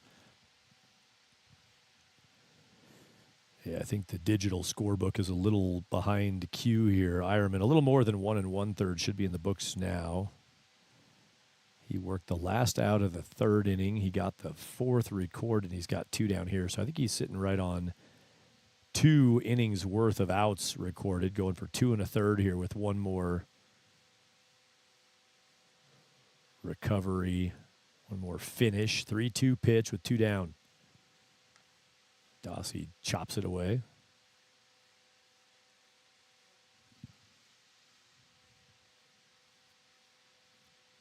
Logan Wilson threw 71 pitches in his 2 2/3, 42 for strikes, 29 balls. In the zone relatively well, only 1 walk. Did hit 2 batters, and Dossie's going to take such a result. Mack is on base. I think we'll get a courtesy for the catcher. Dossie is my guess here. Nobody pops out yet. Mack's taking a lead, so Dossie will stay on running with 2 down. And Brock Mulvaney takes a ball. Ironman on 20, he's a little north of 20 pitches now, but as of 19 pitches into this, the scorebook's lagging a little bit, so a little behind on the specific stats update. But I can tell you that Ironman threw 17 of his first 20 pitches for strikes, 17 strikes and 3 balls. A pitching machine up there. He fires one. Mulvaney flies to center, and there is the first 0-run inning. Diamond Club gets nothing. The Miracles take a little positive something out of that, shutting down the offense that's been rolling all day long. Hit by pitch in there to Dossie, but the fly out, pop out, fly out, top of the 5th. Nothing new on the scoreboard for Diamond Club. And for the Miracles, it's the 3-spot Jansen Roberts heading to the plate. Let's check in, get started with Jamin Patterson on the interview for the Diamond Club right-handed pitcher. Here he is, Jamin Patterson. Diamond Club at Miracles at Blocktickets Park in Colorado Springs. Talked to Coach Marcus Gilmore with the Miracles. He's cool. I'm doing the play-by-play. I'm cool. Jamin Patterson's cooler. Yeah, thank you. Jamin, thanks for taking a few course. minutes. Just like to grab players and instead of me talking the whole game, hear from some stuff from you. So look out, here it comes. All right. All right. First of all, and I don't want to. I mean, whatever you do or don't want to say here, I'm okay with. But I know I was in Boulder last night. Yeah. you had a little something going on with the arm. What's yeah, happening? a little arm. So I was on second inning, but I spiked the fastball, felt a little pop, and yeah, just like it's a little arm pain right here, right now. I don't see a bruise or anything there. How's it feel today? It's a little sore. I can't really extend it right now, but it's pretty sore right now. Yeah, I think you spiked a couple. Yeah, I did spike a couple. And we were talking about it on the broadcast yesterday. Well, that kind of explains it after. Yeah. So hopefully that's okay. I obviously never like to see a pitcher on the hill having to oof. So good luck there. And I like watching you pitch. So don't cheat me out of my opportunities. I'll try not to. We got a hammy going too, or what you got? Yeah, we got a little bruise on the hamstring. Yeah. What is that? Well, before we talk about it, because people can't see that, there is a nasty looking purple thing on the back of his leg. What is that? I think it was on a pitch. I got just drilled back up the middle. Got hit. Oh, was that last night? Yeah. Oh, okay. Yeah, I remember the play. Yeah. I didn't realize that's where it got you. It got me in the leg right here. God, then you kind of stumbled coming off the mound, and then a little bit. Then you chucked it, right? Yeah, I did. I threw it over the circus first broke. base. Yeah, that's all right. That's quite a bruise you got out of that one. I didn't realize that's where it got you. With the Diamond Club roster, you came out of Bear Creek High School, right? Yes, sir. And did you just finish? Oh yeah, I just graduated. Oh, congratulations! Thank you. So then it's Neosho. Yeah. And you haven't been there yet for a school year. Yeah. It's coming up on you, right? Yeah. Okay. So this Diamond Club experience this summer, just what would you say about kind of the roster, the coaching, whatever you got? We'll get that answer on the flip side of this half inning, talking about Jamin Patterson and his experience with Diamond Club to this point. Coming up next from Jamin. First, let's see what the bottom of the fifth does. It'll be a leadoff strikeout to Jansen Roberts and one away, and that cues up the opportunity. I was just putting together in my review of game data. Ethan McGraw is still out there working into the fifth inning of his start. Just what the doctor and Brad Mulvaney, the head coach for Diamond Club, ordered. Breaking ball for a strike to Maddox Stahl. Ethan McGraw is now 4 1/3 inning into this start. He's just above 50 pitches, so he's going for it's been about 12 pitches per inning. Got a strikeout to start this frame. That's his 4th K of the game of a Miracles batter.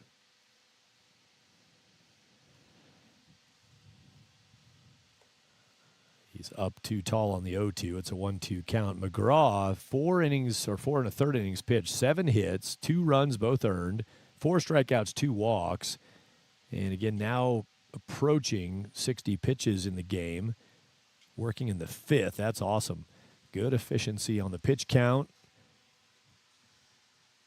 With the stats a little delayed here, I can tell you he was 34 strikes and 18 balls as of his 52 pitches thrown through 4 innings.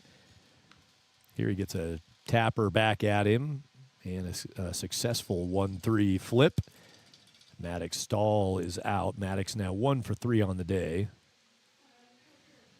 Maddox, another enjoyable person and player in this Front Range League.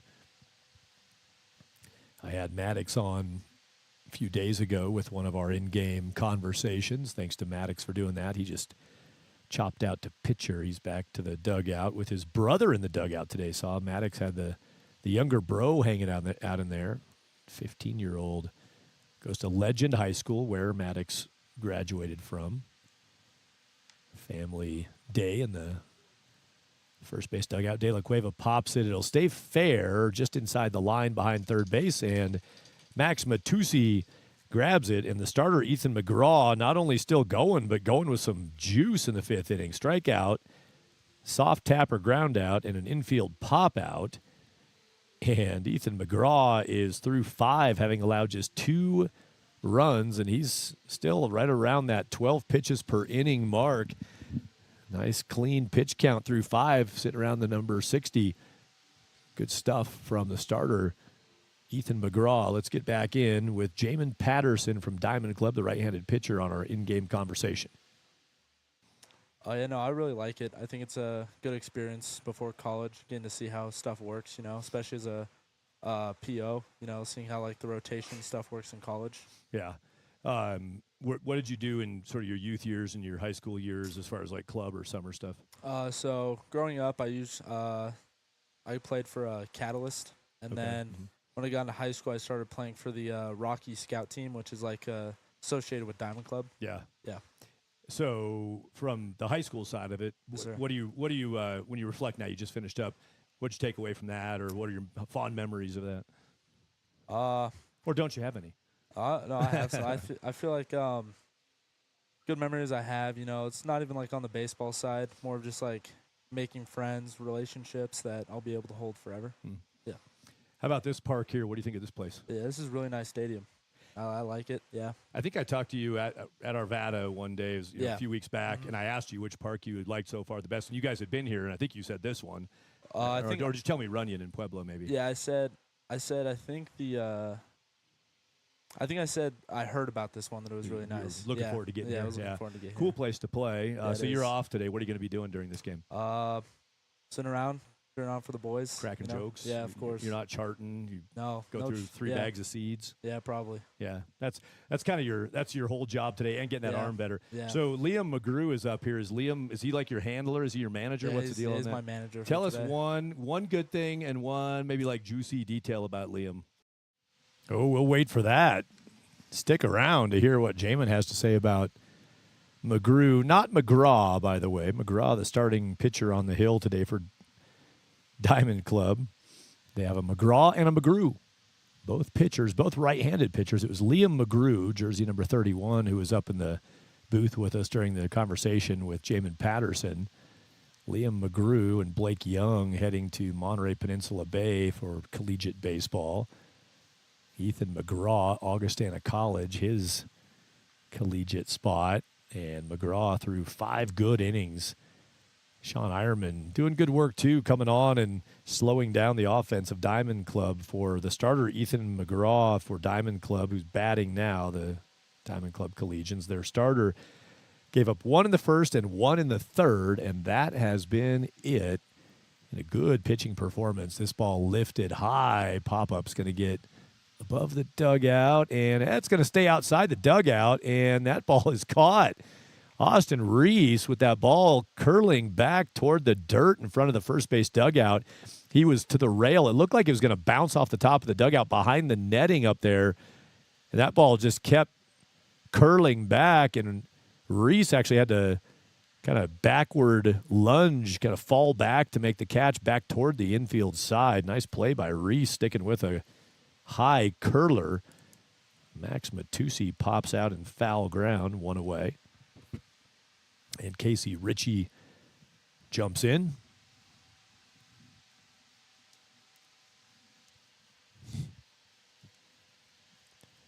Just one more segment with the Jamin Patterson conversation, including his scoop on Liam McGrew. Here's a solid shot to center field.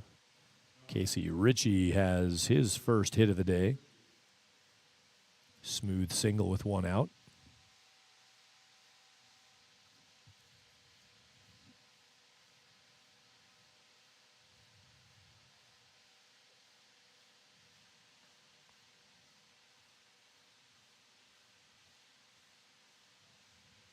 And a pinch hit here. Tanner Gertz, this is the leadoff spot. Gertz will yield and step out, and Christian Baker takes the AB. Baker pinch hitting. Another busy day for Gertz off of the leadoff spot. Batted 4 times in 4 innings. Error, he reached on error. Double, ground out double for Tanner Gertz. Going 2 for 4 in the game in 4 innings. He came up 4 times. Pop up on the infield. Baker to second base, and it's Schlepper on the catch. 2 out. Pop up foul to the first baseman. Now pop up to the second baseman. 2 right side pop ups have 2 outs on the board. Taylor McMaster reporting for duty on the right side batter's box.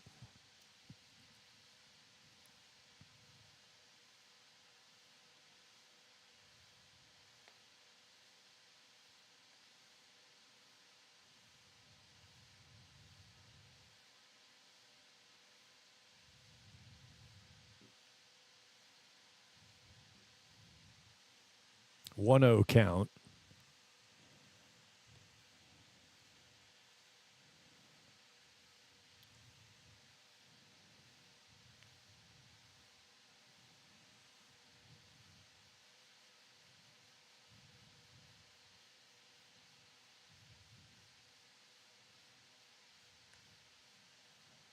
Fouled away from McMaster, clangs into the metal backed bleacher seating.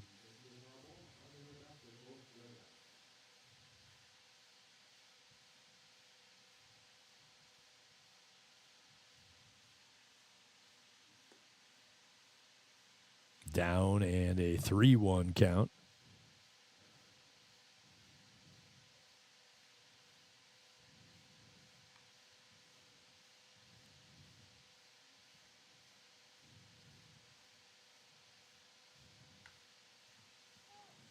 McMaster, the third pop-up in the inning. This one behind shortstop. Retreating is Jansen Roberts, and he'll catch it. Single for Casey Ritchie in the inning, but a P3, P4, and a P6. A trifecta of pop-outs in the frame for Diamond Club. They are cruising. It's the bottom of the sixth coming up. 10-run rule after 7 by the format, so the Miracles got to get it cooking here as we close out our conversation with Jamin Patterson, his handler who brought him up to the score booth, Liam McGrew. I just asked before we shut that down, before that half inning, what he had on Liam McGrew for us. Here's the answer from Jamin Patterson. I would say one good thing about him is he's a sweetheart. Oh, yeah, that's adorable. He's a good friend. And then what do we got? Like, if Liam was to go to prison, why would it be? There could be a lot of reasons for this. It could be a long. Don't have that long in the interview. I don't think no. Liam's got a shred of anything bad in him. He's a good guy. Liam, thanks for handling Jamin here for us today. You had to get him delivered up here and make sure he got sir. where he's going. Anybody you want to say hello to before we break you off here? I'd like to say hello to my mom and dad. Perfect. Yeah. They'll appreciate that. Yeah. I mean, that's the reason you're here, right? So Yeah, you of should probably course, do yeah. that to him. Well, I always enjoy watching you pitch. Good luck with Sir, the thank rest you. of this season. Thanks, Jamin. Thank you. Jamin Patterson, our guy, in-game conversation. Look at the standings on your screen now. You can see that information on where we're at in the Front Range League. Diamond Club and the Miracles down at the bottom of the table. They're playing right now right here, and Diamond Club in command. Those two teams have met. This is the third time now. They met twice previously. I'll tell you more about that this inning, about Diamond Club and the Miracles. The standings, if you haven't found those yet, go to frontRangeLeague.com, frontRangeLeague.com. Click on the standings link or navigation button, and it'll take you to the standings hosted by Fort Collins Baseball Club. I'm the executive director of said FCBC, and we offered up the standings portal to keep things updated and fresh on the standings. And those are current with 2 games going on and one more later this afternoon. So Diamond Club looking for their 4th win to get even with the Greeley Grays. NOCO Prospectors on the bottom half. See that top half, 4 teams, and the top 4 will end up in the postseason playoffs. Here's a first pitch swing, and Nicholas Brainerd has a single. Brainerd knocks it through the left side. First pitch hack. So on those standings, it'll be the top 4 teams who qualify August 2, August 3 for the first ever Front Range League playoffs and championship opportunity. Pueblo Spradley Collegians in the 4 spot right now, with Western Nebraska Pioneers in 3, Boulder 64s, and Fort Collins Foxes up at the top. Race is on up at the head of the pack. Ball 1 just came in, and Diamond Club has made the pitching change with Brandon Hegedus in relief of Ethan McGraw. Fantastic work today, Ethan. 5 innings booked for Ethan McGraw, and he did nothing but carry the torch for Diamond Club in this one. He got staked to a 5-run lead in the top of the first, Ethan McGraw. He came out and gave up a 1 spot to the Miracles in the first, nothing in the second, 1 in the third, 0s in the 4th and 5th. 13-2 the advantage for Ethan McGraw's Diamond Club Collegians. Runner takes off from first. That ball's fouled over the bullpen of Diamond Club and into the schmutz down by the trees. This series, this is the third meeting between Diamond Club and the El Paso County Baseball Miracles. Here's a 2-2 pitch. Just missed, full count now for Ben Clayton. June 16, their first meeting at Diamond Club, and the Diamond Club Collegians won big 17-5 that day in Arvada. I was there for that one. Pitch down, that'll be a ball four. It's going to skip away, and nothing extra. Brainerd round second, but he'll hold there. Single and a walk for Brandon Hegedus as he takes over on the mound, trying to get it dialed in with Bryson Martinez, number 8 batter in the order. Martinez at the plate. So it was 17-5 on June 16. That was, 13 days ago. They met June 16. They played again here, June 25. That was this past Wednesday. 13-12 in 10 innings, one extra frame on Wednesday night, with Diamond Club being walked off against by the Miracles. Miracles winning 13-12, so they've split 2 games, but now this pick, spin, and throw is going to go into center field, and both runners are going to move up. Throw was over the bag, but a little miscommunication there as the middle infielders weren't able to close it. A spin move by Brandon Hegedus, who gave a little "what's up" gesture to his middles, and credit to shortstop Taylor McMaster. He tapped his chest and said, "Hey, we missed it. I was late." Kind of wore that one, and this pitch is going to be dropped into right center. Might score 2, gonna score 2. Marcus Gilmore, third base coach, waves around Ben Clayton, and Bryson Martinez drops in a 2 RBI single, and the error on the pick throw right before that moved those runners up and led to the 2 runs coming around on that 2 RBI swing from Martinez. Miracles pull it back inside of a 10-run deficit. 13-4 in the bottom of the 6th. Wind pushing now from right to left across the outfield. Mason Aaron is jammed on that pitch, fouled off. You can see the flags in left field between those 2 light poles right next to the scoreboard out there in left. The Colorado flag and the U.S. flag, they're dancing pretty good right now. There's a storm system, it looks like, pushing through off to the south and southwest of this field. This ball back up the middle is deflected by Hegedus, and no play for McMaster at short. McMaster was headed behind the mound, going to make a running play on that. Hegedus, as you would, nothing wrong with what he did there. As a pitcher, you're trying to stab that and play D, but he had it deflect off of his glove, redirect back toward the shortstop hole. McMaster was running across behind the mound. He redirected, but no chance to make a throw. And the top of the order walks in. Bunt put down by Schlepper. Goes down the third base line. Here's the throw. It's good. That'll go in as a sacrifice bunt. Schlepper was more interested in that being a base hit bunt with the way he approached it, but a good bunt. Nice charge and play at third base by Max Matusi. Sack bunt moves up Martinez to third, Mason Aaron to second. First out of the bottom of the 6th.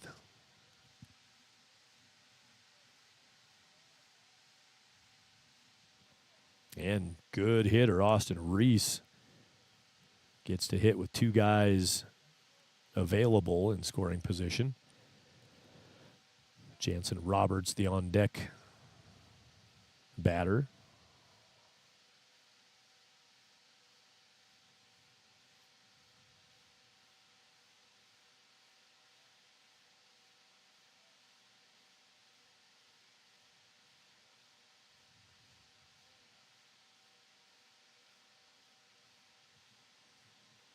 Austin Reese on a 1-1 count.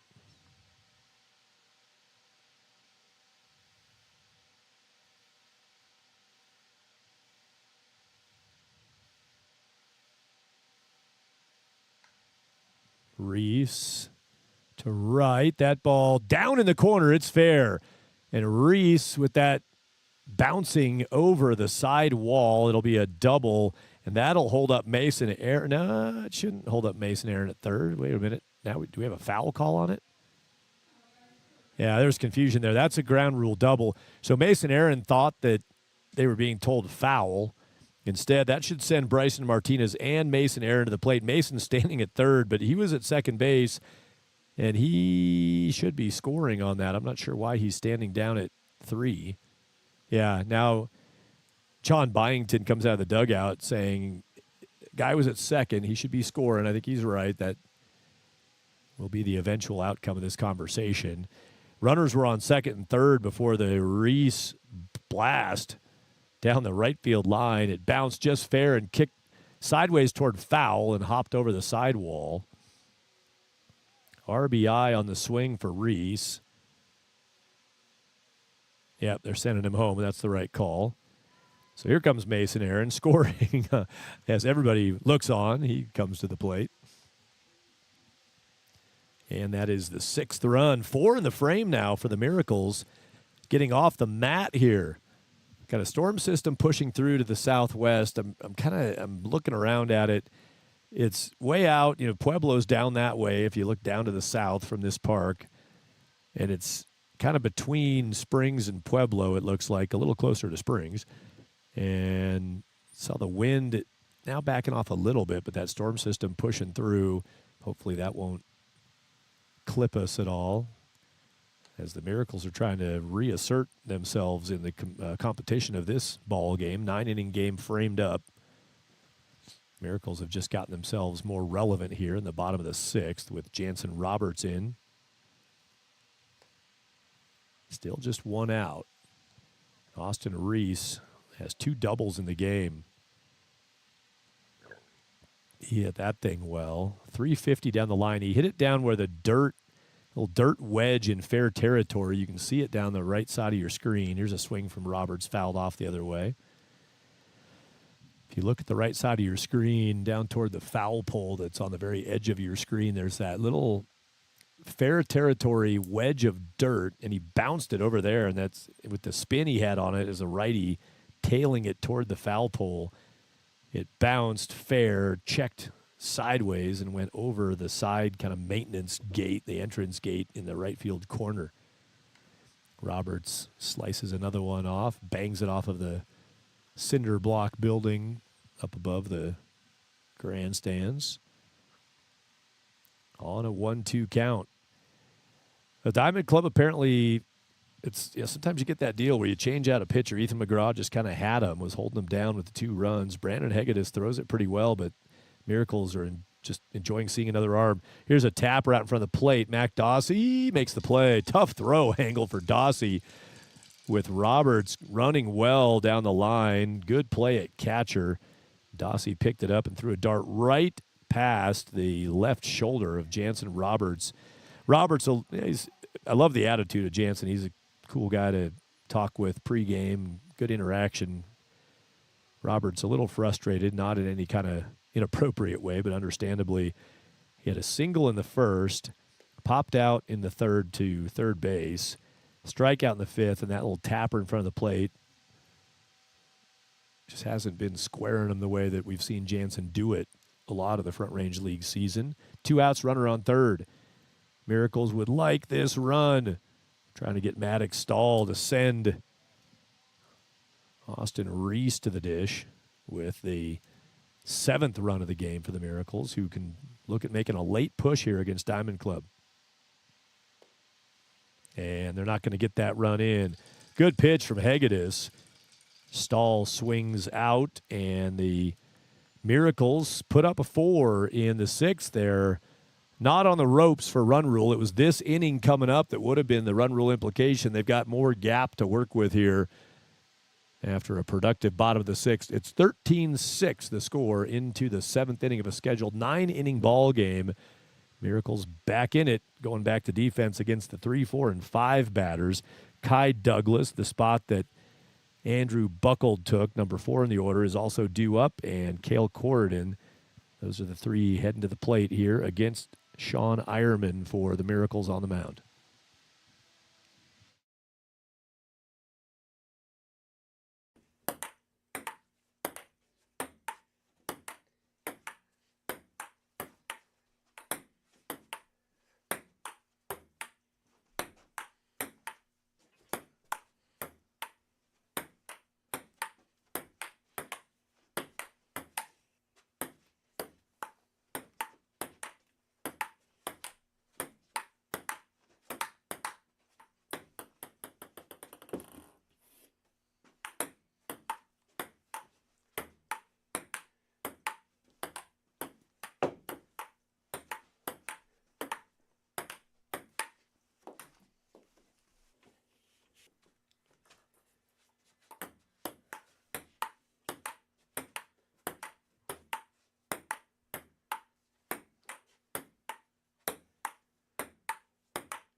Here's Kai Douglas, top of the 7th inning.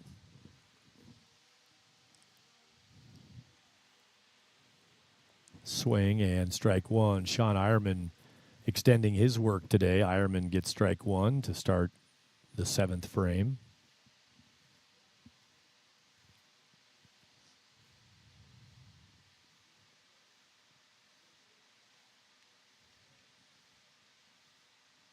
Out in front of that pitch, just tipped it foul. Luis Lepe just came around and picked up that foul ball off the back wall. Lepe coaching first base today.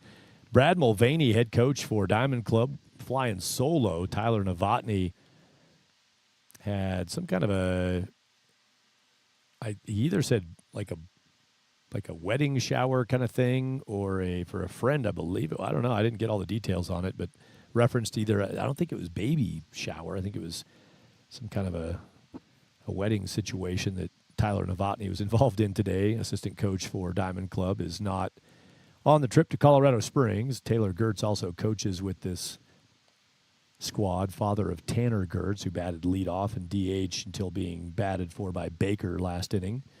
So Taylor Gertz, assistant coach, Tyler Novotny, assistant coach, both out of commission today. And Luis Lepe, who threw a good game a couple nights ago in Gearing, Nebraska, against Western Nebraska, pitched it well, did Luis Lepe. He's coaching first base. He's down there now, right on the edge of the dirt and grass by the first base coaching box in front of the Miracles dugout. That's Diamond Club's Luis Lepe on the coaching duties. Miracles have the bullpen going. Ironman trying to get the top of the 7th handle. This is going to be popped up in fair ground, called off by Schlepper. Nicely done. So Austin Reese, the first baseman, initially said he could take it. That's good work. Standard protocols on the infield. Reese made himself available until second baseman knew for sure he could get there. And that ball did drift back quite a bit. Flags have dropped down now. They're not blowing like they were from right to left. They're out in left field. You could see them billowing before if you looked at that shot. Now they're just sort of gently waving at the flagpole level. Fouled off for strike one. Another at-bat for Andrew Buckled.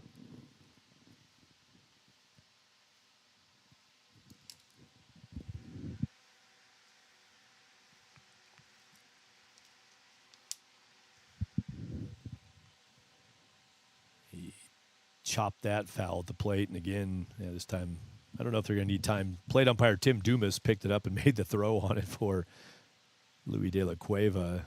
That one didn't get too much of Louis from what I can tell. He didn't seem too dinged up by that ball.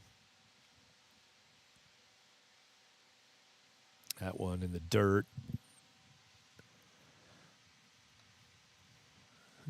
He does a little wind-up return throw to De La Cueva and Sean Ironman.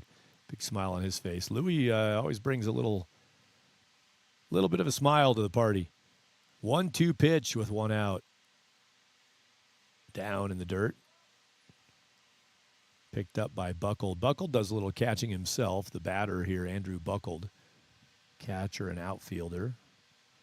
Concordia University, his collegiate spot. He picked up that ball at the plate that De La Cueva blocked. Here's a 2-2. And that breaking ball right into the back of Buckled, who did what I love. When you're in a 2-strike count, you get a chance to escape it with a hit by pitch. You can't lean into it or make an effort to get hit, but you can roll and wear, and that's exactly what he did. Gets him out of a 2-2 count at the plate and on to first base. First pitch, fouled off.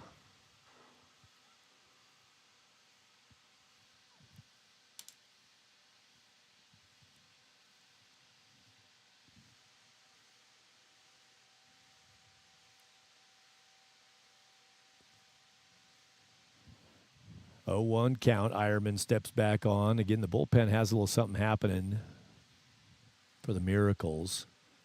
Evan Iacono is playing catch down there. Here's a ball through the left side, base hit, and Buckled will pull up at second base. Diamond Club has a couple guys aboard. Ball gets loose from the bullpen, rolls out behind first base. So here comes Iacono to clean that up. Luckily, it came between batters. Not bad timing to lose one into the in-play area. Never want it to happen.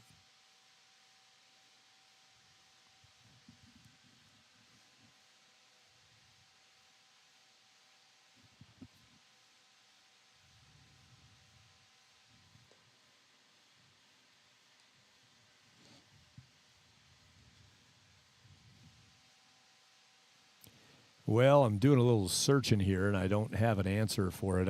I don't have a number 20 on my roster for Diamond Club, so I just pulled up the most recent one that Brad Mulvaney sent me, and I've got no 20, so I can't help you. I'm going to see if I can get that.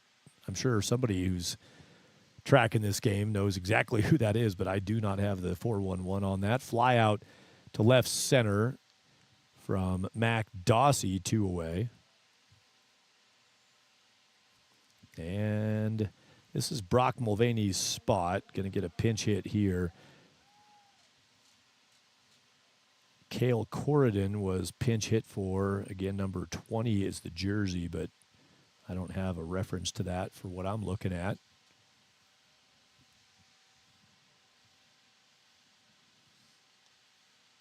Now, a few sub-ins and batting opportunities. This is Alvaro Nunez, number 11 for Diamond Club. Alvaro Nunez, the lefty batting. Pinch hitting for Brock Mulvaney. Pitch is wide. 1-1 count with 2 outs. Diamond Club trying to answer back after giving up 4 runs in the bottom of the 6th inning.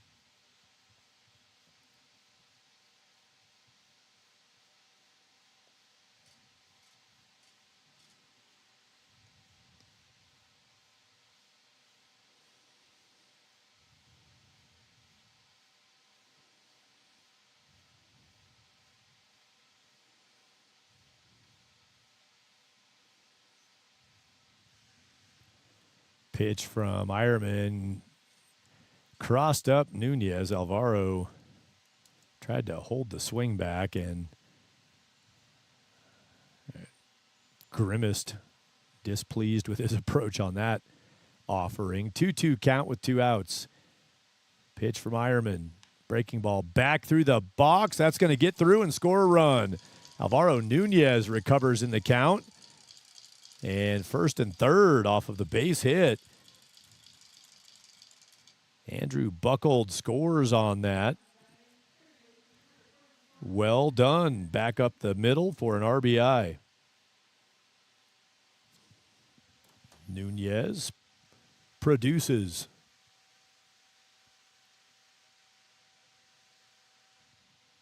Make it a 14-6 count. I'll update the bug. I was busy digging around trying to see if I could track down that 20 jersey information. I'm still digging a little. Still chasing. Ironman's pitch Again, good work behind the plate by De La Cueva. You know, it's not bad. It's some of the blocking technique by Louis. It's not necessarily, exactly textbook how you might see it on some video blocking, but he just gets the job done. Louis just basically makes himself big. He appears to have zero concern about pain to self, and he just sits on pitches, and he keeps a lot of stuff in front of the plate that we see getting through on a lot of other catchers.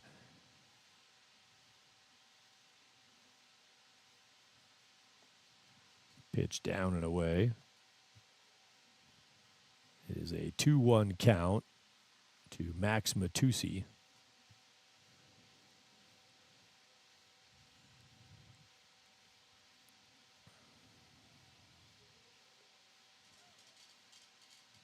I think I got it, actually. I had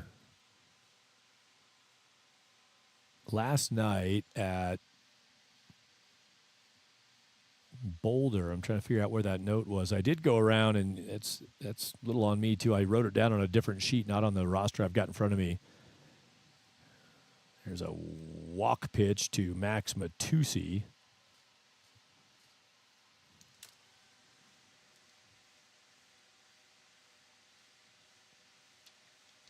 But that is Alan Chaidez was close to how he pronounced it to me. That's Chaidez wearing number 20, so my apology there. That was something Brad Mulvaney last night. Not on the most recent printed roster that I had, but Coach Mulvaney did point me in that direction last night and said, hey, got a guy, go check him out. Talked to Alan briefly last night. He is the pinch hitter number 20 I was looking for in this inning. Now the bases are full and a pitching change here for the El Paso County Baseball Miracles. Ironman, pretty good batch of work for Sean Ironman trying to keep this game in contention. 1 run back in the 7th now for Diamond Club. It's a 14-6 lead for Diamond Club. The Collegians out of D.C. have the advantage, and they'll continue batting with 2 outs and bases full after a pitching change invoked here by the Miracles. El Paso County Baseball going to switch it up on the bump, see if they can get out of this top of the 7th.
Miracles change pitchers, need an out here from their reliever. Next man up on the bump for El Paso County Baseball, number 26, Connor Choles, will face Casey Ritchie, 9th batter in the order. Choles with the bases full and 2 outs. Miracles, if they want a chance to push back into this, need this out. They're going to get strike 1 from Choles. 0-1 count. Can feel the air quality or the air temp, not the quality, but the air temp cooling a little bit. Almost a little bit of noticeable cool breeze coming in the window of the press box now. Love it. Just down with that pitch. Good spot to work in. Never hurts to be down there. Just missed a little below the zone.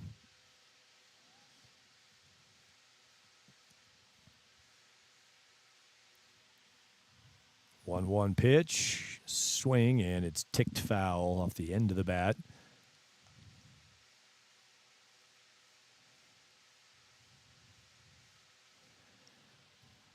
Diamond Club has runners everywhere.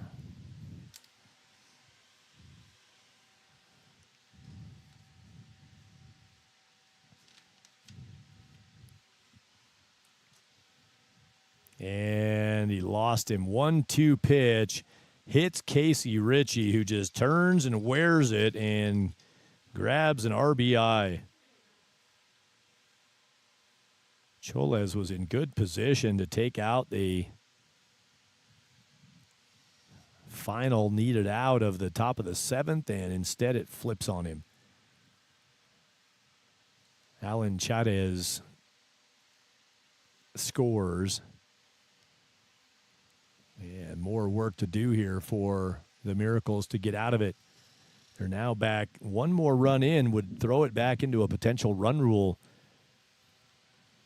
outcome if they can't score in the bottom of the 7th. So keeping this at 9 would ensure them of at least another inning, but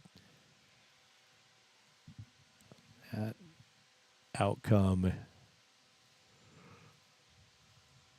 questionable right now with the bases full.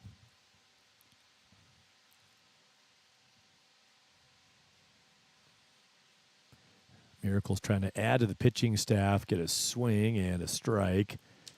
The scoreboard was wrong. It's a 2-1 count. It said 3-2, but it's a 2-1 count now. That was 2-0 and a swing to a 2-1. Choles pitch. Tapper back toward pitcher. Nice pick backhand. Fires to first, and there's the out. 15-6 the count. Choles gets one hit by pitch and one Tapper ground ball that will keep the Miracles within 9. So they are not in run rule distress for this bottom of the 7th. Still in jeopardy in the 8th if they can't stop Diamond Club, but they've earned themselves at least 2 more chances to bat on a 15-6 score in the middle of the 7th, 9-inning ball game. From Colorado Springs at Blocktickets Park, Miracles hosting Diamond Club on the Front Range Baseball Network, going to the bottom of 7, and it will be the 5, 6, and 7 spots coming to the plate. 5th, 6th, and 7th batters led by De La Cueva to get it going for the Miracles.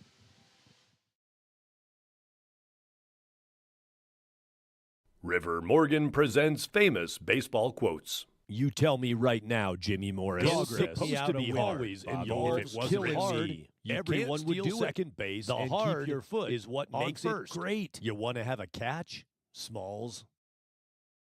All yard baseball.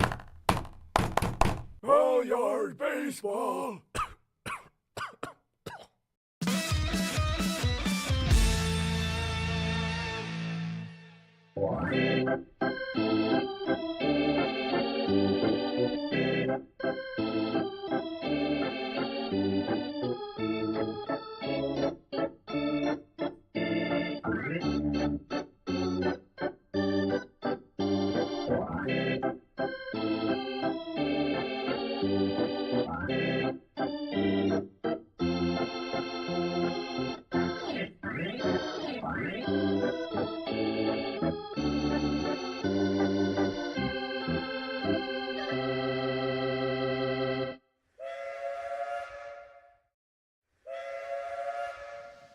First pitch at the bottom of the 7th inning, Luis De La Cueva fights himself there, holds back and takes a ball. De La Cueva buckling a little bit on the pitch.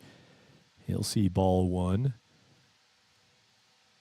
Pitch 2 is bouncing through and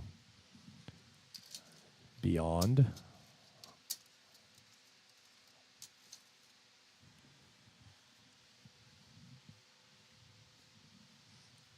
Brandon Hegedus delivers. Hegedus in relief today of Ethan McGraw, who went 5. Second inning of work for Hegedus. 4 runs in the bottom of 6. Takes a breath and resets from the full windup. 3-0 count to Louis De La Cueva, who is taking and took a strike. Wasn't a centered strike, but got the zone down and in.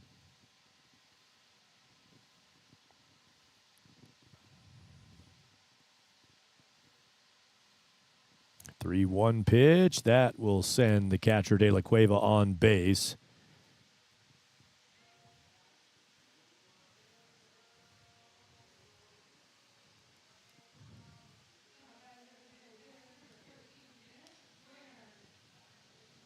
That's cool. There's Jamin Patterson, who was our in-game conversation. Thanks for the interview with Jamin. He's sitting outside the dugout. There's a little tucked-in spot. You can see him down in the lower left corner of your screen. There's a little seating spot that's on the dirt right down the walk-up path to the third base side, and they just swapped out catcher's mitts. Mac Dossie was asking for a change-up of equipment. He got it right there. That ball fouled off of batter Nicholas Brainerd. Rolls down the line. Looked like one of those that might hit some grass lip and come back fair. Good job at the plate by Tim Dumas, our umpire, of loudly announcing that's a foul ball off of the batter. We do have a courtesy runner here now after the walk to Louis De La Cueva. Maverick Alcaria is running. Ball scooped foul down. Brainerd dropped the barrel and lifted that to the right side, bouncing. Oh, it bounced off the upper walkway by the Coca-Cola courtyard and then bounced all the way out of the park.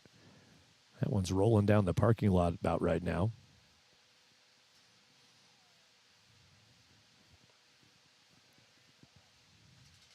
And there's a strikeout pitch to Brainerd. A walk followed by the K. 1 away.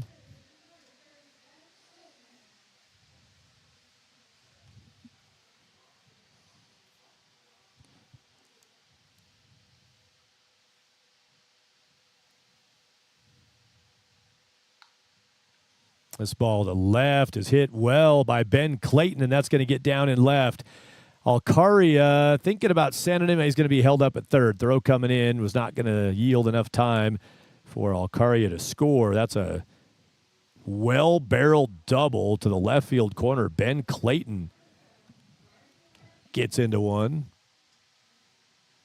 and puts runners on second and third. Bryson Martinez with 1 out, down by 9. Miracles asserting some offense. Hadn't gotten much through 5. Now in the 6th, they got 4, and they got some traffic in the 7th.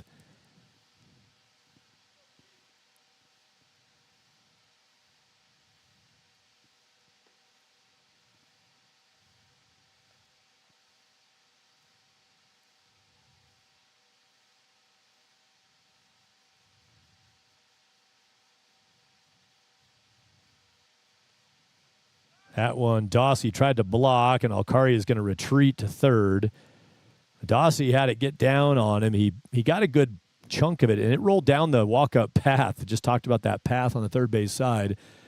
So that ball hits that dirt and kept going. Dossie on the chase. Alcaria came about a third of the way down the line and then decided not to risk it with Hegedus covering at the plate from the pitcher's mound. 1-1 count. Down again, Bryson Martinez backs out, looking now to 2-1 count.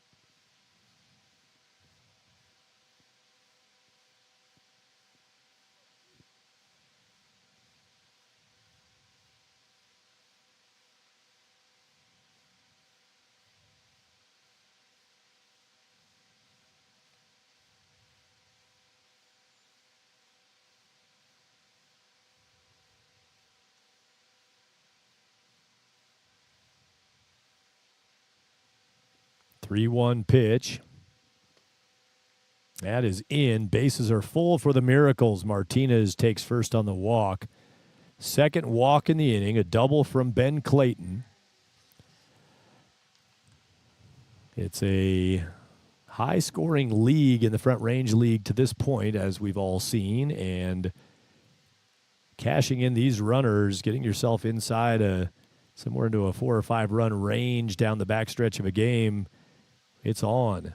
Pitch down. Dossie fights with it, keeps it at the plate. Mason Aaron struck out his first time. He's got singles in the 4th and the 6th. He's 2 for 3.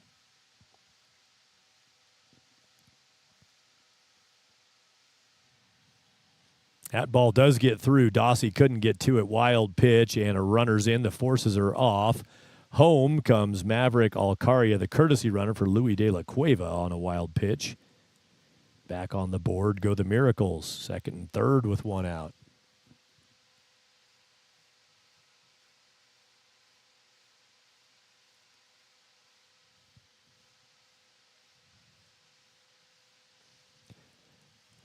Two-zero pitch from Hegedus. That is in for a 3-0.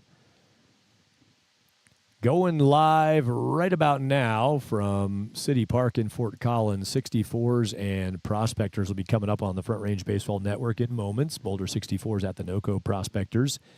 There's a walk pitch to Mason Aaron, who reloads the bases.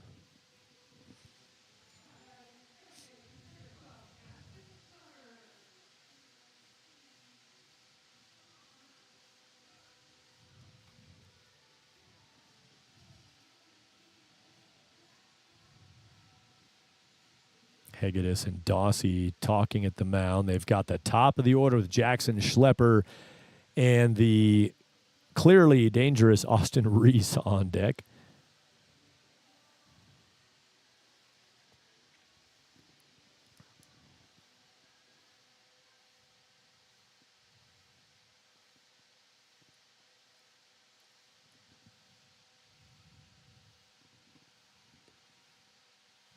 There's a strike to Jackson Schlepper. Good start.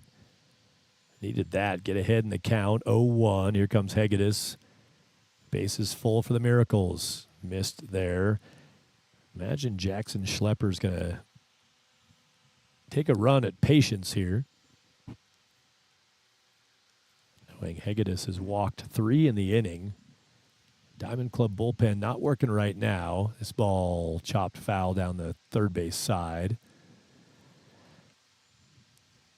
I don't think I missed it. I haven't seen anybody up. Flags are blowing again crisply, briskly from the right field to left field direction. This ball is blooped foul on the first base side. First baseman for Diamond Club is Alvaro Nunez, who took over for Brock Mulvaney.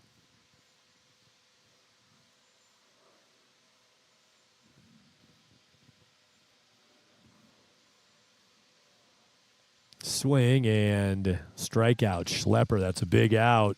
Second strikeout in the inning for Hegedus. Helps him get closer to working out of this bases loaded situation.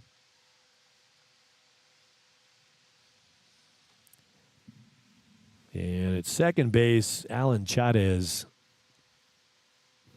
did take over for Cale Cord, and he pinch hit in Corden's spot now. Chavez plays second base. McMaster still at short. Austin Reese in the box. Big spot here for the Miracles. If they think they're going to make a push, had a ginormous comeback today. Now's the time with the bases full for one of their hottest bats. The hottest bat I've got in my mind is Reese. He's at the plate right now. He takes an inside pitch. Jansen Roberts, I mentioned a little frustration offensively today for Jansen. Does have a single in the first inning, scored a run, but just hasn't been barreling the way we've seen him barrel day after day. Hegedus pitch is in the zone. Got it. 2-1 count.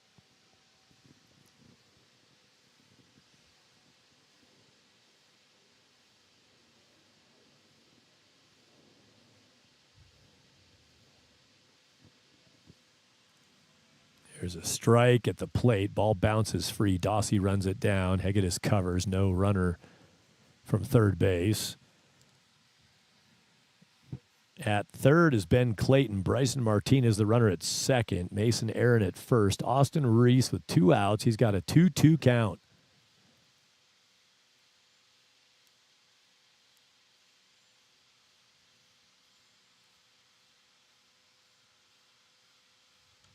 Fouls that away.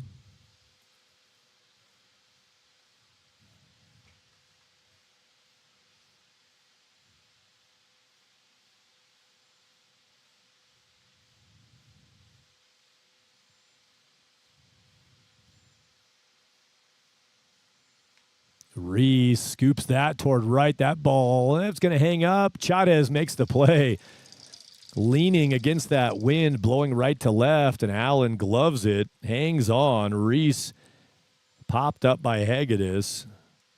And the bases are left loaded for the Miracles. Had a shot right there. Couldn't cash in on it.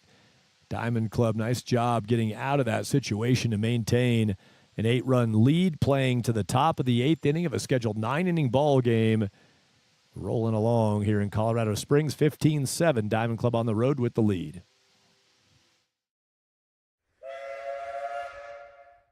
Cliche Country, Sugar Lake's unicorn of radio. Wide open and in the saddle. Tough, gritty. We are servant leaders with exceptional bandwidth who give 110%.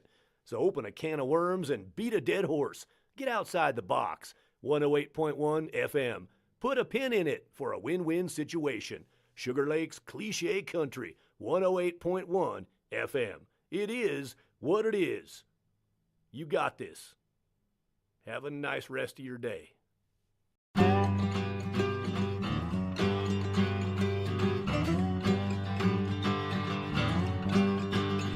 We're gonna go, we'll take our time. We'll hit the road, see what we find. Anticipate and wait. I wanna leave, I wanna go. What could be out there? What will I see? Will I find a secret to me? Then it begins, it's time to go. The journey's now, let's hit the road. The road unwinds and then I find Longbridge Road means we're almost home. Longbridge Road means we're almost home. Longbridge Road means we're almost home. No matter where I go or where I roam, Longbridge Road means we're almost home. Top of the 8th inning, here's Taylor McMaster, number 2 spot in the order.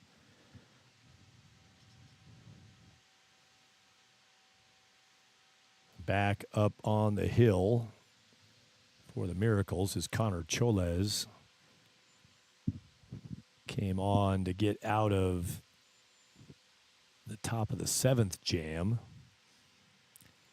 Each team left them loaded in the 7th.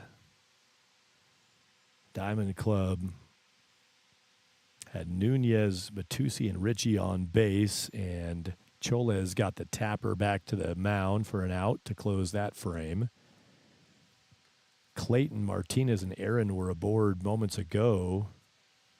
Strikeout and a pop-out got Diamond Club off the diamond.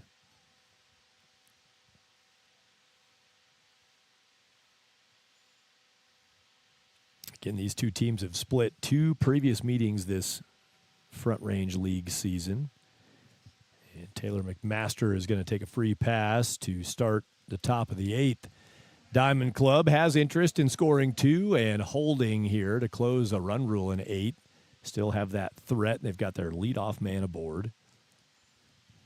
Kai Douglas, 6th time to the plate for Douglas. McMaster just had his 6th plate appearance on the day, fouled off by Douglas. Taylor McMaster at first base, 6 times at the plate. Only 2 of those official at-bats, single in the 1st and a pop-out in the 6th.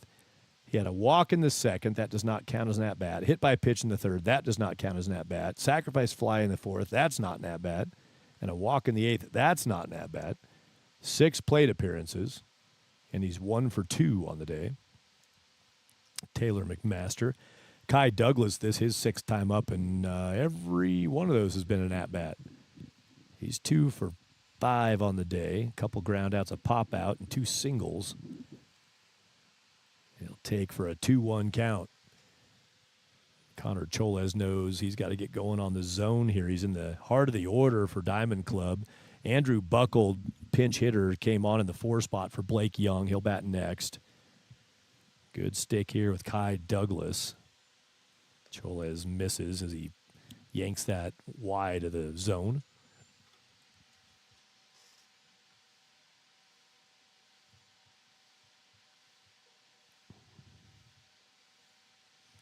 Well, rain delay in Fort Collins, I'm told. Hoping to go around 4:30 Mountain Time. Strike there from Choles. Keeps the count rolling at 3-2. Shooting for about a 4:30 Mountain Time start for Boulder 64s and NoCo Prospectors. Eric Bergquist getting a start for the Prospectors today against Boulder 64s. Runner takes off, and he'll be able to slow down and glide into second on a walk pitch. Back-to-back walks have 2 aboard for Diamond Club. Blake Young's spot, number 4 in the order. This will be Andrew Buckled for his 3rd time up today.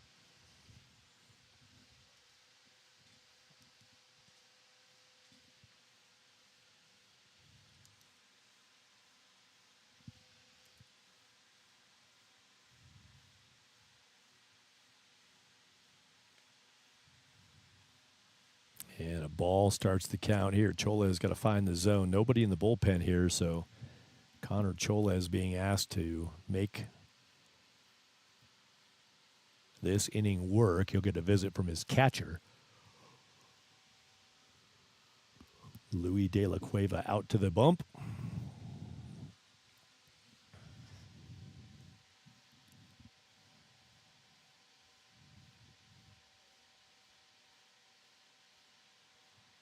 And Louis De La Cueva coming back from the bump.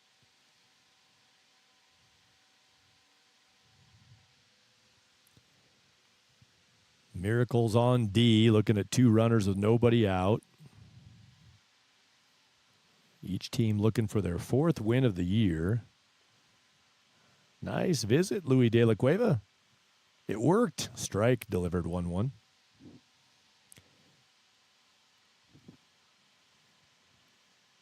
Pitch to Buckled on a 1-1. Nobody out. Got the zone, swing and a miss.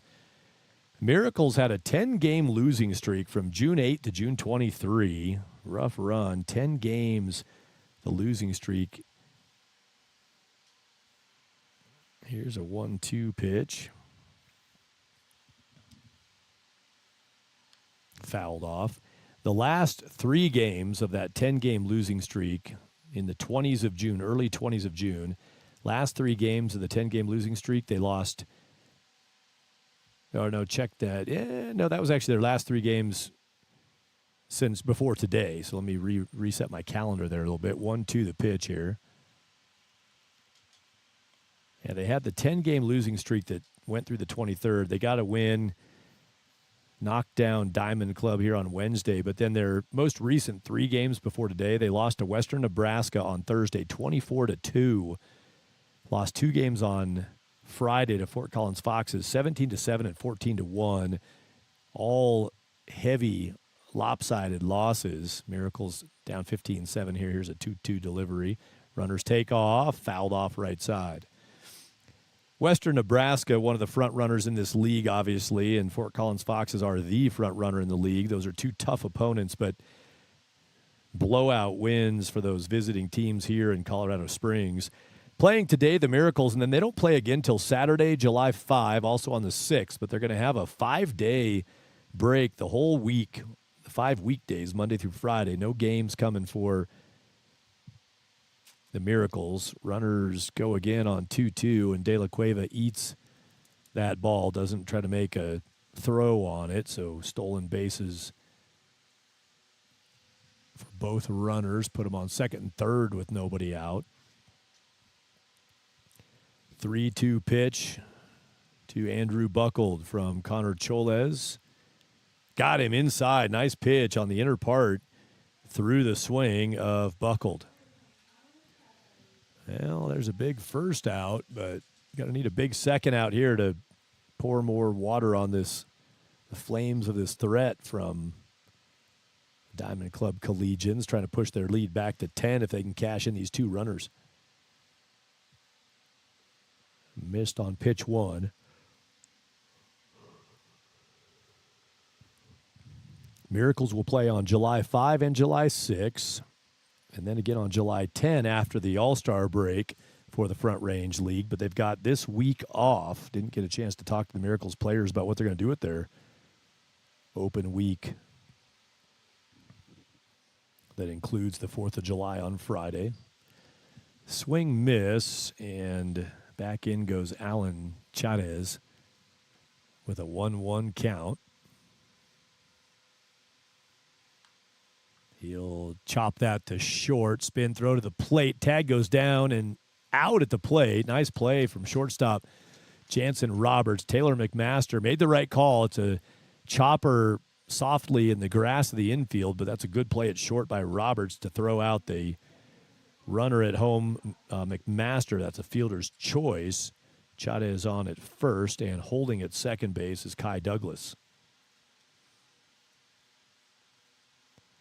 That's a big second out, throwing out the runner, trying to get it back to a 9-run lead. Mac Dawsey, the catcher, has 2 hits in this game, including a triple in the first inning. Dawsey pops it up above second base. Jackson Schlepper parks it right at the lip of the grass and puts it away. And Diamond Club had second and third with nobody out, and they get nothing across. Can the Miracles build some momentum off of the shutdown with the threat on by Diamond Club? Bottom of the 8th. Coming now, 15-7. Miracles bat down by 8.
Jansen Roberts, bottom of the 8th. They're going to get 2 chances to bat, still inside of the 10-run rule, but the Miracles got to go now. And Jansen Roberts, a good guy to do it. 3-spot Maddox Stahl, the 4-spot behind him. Good stick scheduled up in the bottom of 8. Hegedus has that ripped foul into the patio furniture down the right side. Final score in Gearing, Nebraska at Oregon Trail Park. After losing 7-2 yesterday to the Greeley Grays, the Western Nebraska Pioneers flip the tables and go 7-0, shutting out the Grays today. Adding that score to the standings grid and results grid for the Front Range League at frontrangeleague.com. I just clicked that on through the standings update with another win for the Pioneers, avenging yesterday's defeat to the Grays.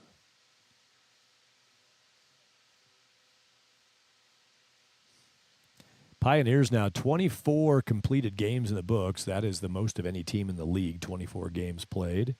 Fouled off by Jansen Roberts. He'll get another 2-2 offering here from Hegedus.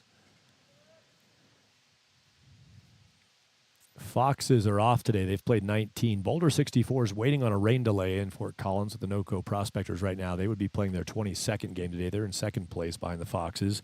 A win today for the 64s could put them within a half game of the league leaders, Fort Collins.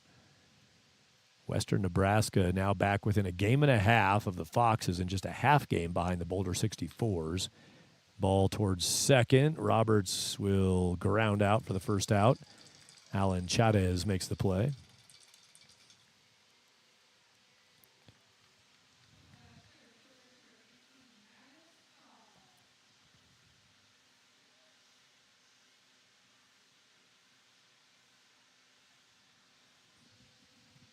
Pueblo Spradley Collegians, just 14 games completed. That is the fewest of any team in the league. They're chasing, trying to make some up from some early disruption. 9-5 record, 9 wins, 5 losses in fourth place, 4.5 games back of the Foxes. Spradley Collegians. Ball delivered is ball one to Maddox Stahl. NOCO Prospectors have popped up with a few wins here and there, putting themselves in a question that they might get in that top 4 to make the playoff sequence. Stahl swings and misses for a 1-1 count. Hegedus. Another strike up, 1-2. NOCO Prospectors, just 15 games in the books. They're 6-9. Grays have now played 18, 4-14 their record. Stahl chops that over third base, and on base goes Maddox Stahl, thinking about 2 out of the box. Gets out to left field quick enough that Kai Douglas serves it back in for Diamond Club. Single for Maddox Stahl, his second hit of the day. 2 for 5 for Maddox. Louis De La Cueva, the catcher, 2 hits and a walk. He's 2 for 3, had a pop out in the 5th, single double in the 1st and 3rd. Here's Louis De La Cueva, 1 on, 1 out. Fouls it straight back, 0-1.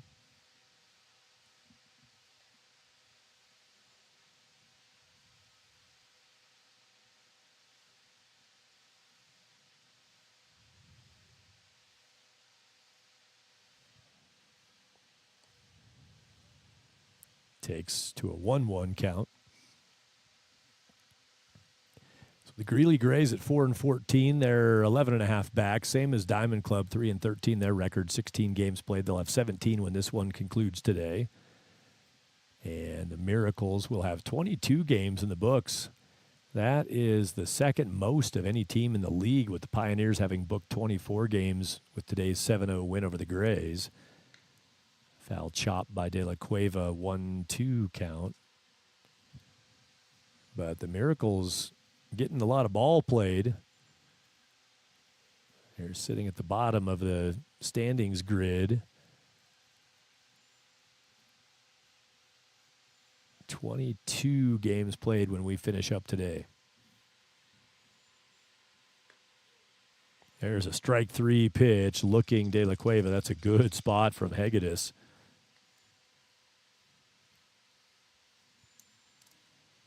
2 away.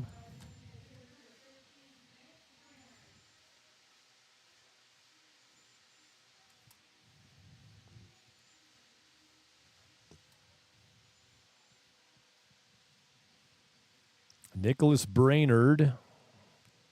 See if Nicholas can get a 2-out rally rolling here with 1 aboard.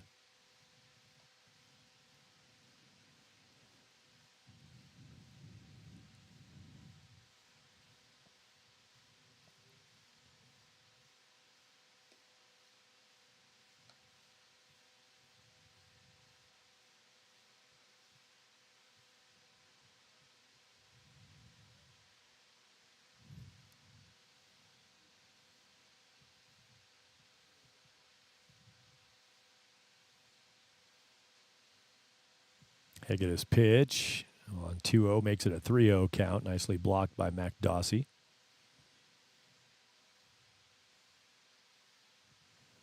For Brandon Hegedus in this game, relieving Ethan McGraw's 5-inning start.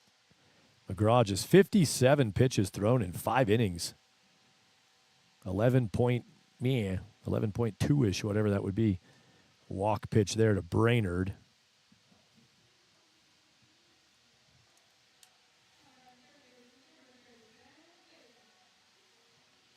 .4, sure. Pitches per inning for Ethan McGraw. Hegedus now at 2 2/3 pitched, 6 hits allowed, 5 runs, 5 earned. Of those 5, all earned. 4 strikeouts, 4 walks, and at 50, about 55 pitches thrown now for Brandon Hegedus.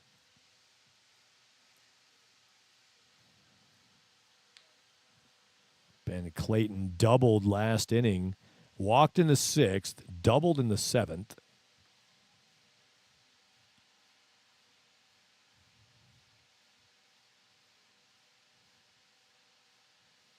Clayton has 2 hits on the day, a single back in the 2nd.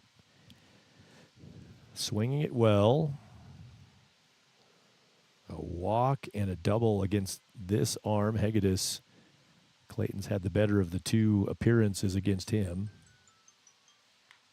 This one fouled on the third base side. In an 0-2 hole here, Ben Clayton.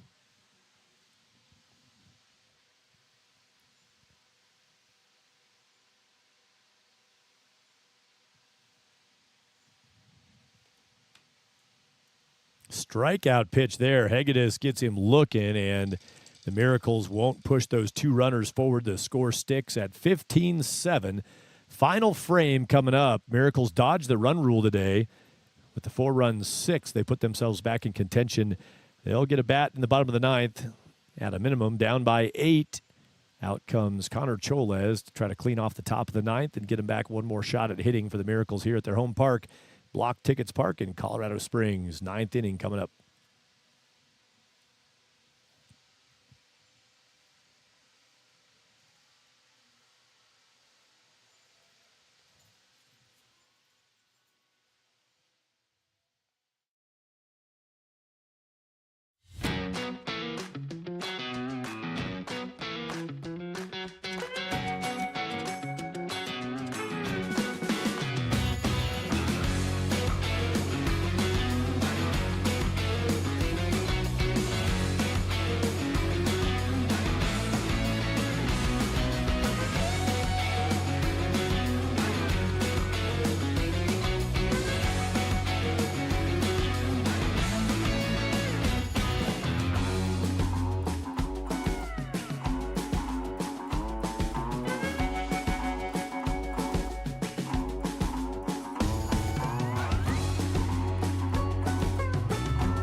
Diamond Club hitting in the 9th frame.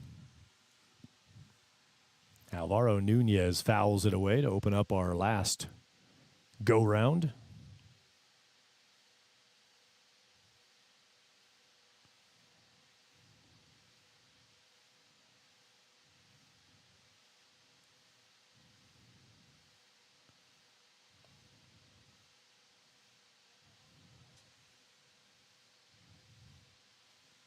One count. This is the number 7 spot in the order. 7, 8, 9 for the Collegians of Diamond Club. That ball's through. Alvaro Nunez has 2 hits in 2 at-bats. Alvaro throwing together some numbers. Got some fans in the stands today, too. Got a whole group down below checking out Alvaro's work at the plate. The lefty, a couple singles through the right side.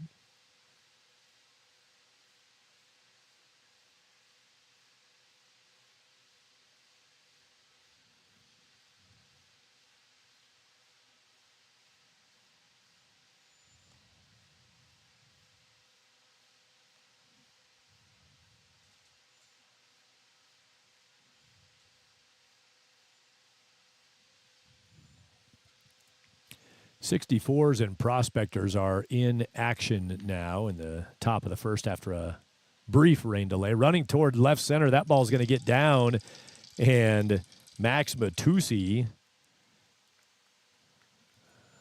drops a single into left center. Miracles center fielder Maddox Stahl was on the fly there, went sliding for it and couldn't get the glove to it. 64s and Prospectors, the other game in action, just started from Fort Collins, with the game in Nebraska having just finished. So those two see each other on the way in and out the door here on the Front Range Baseball Network while we wrap up in the 9th inning from Colorado Springs. Down the right field line, that ball is going to get into the bullpen for the Miracles, which is empty.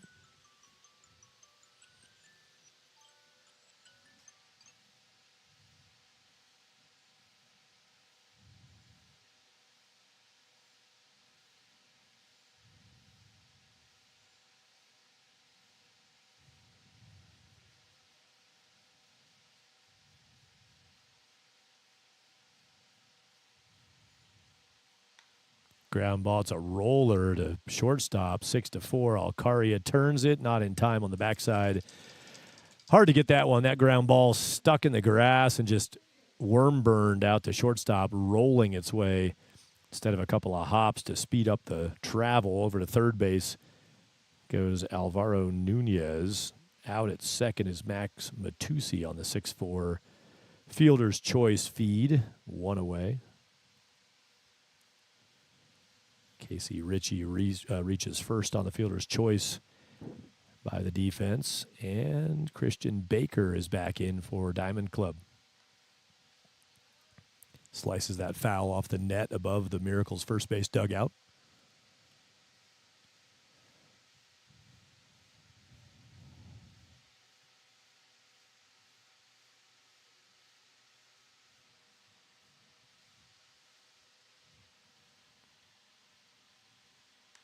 There's a ball fisted to second. Only play is to first. Alcaria makes that pickup and throw. Run comes home for Diamond Club.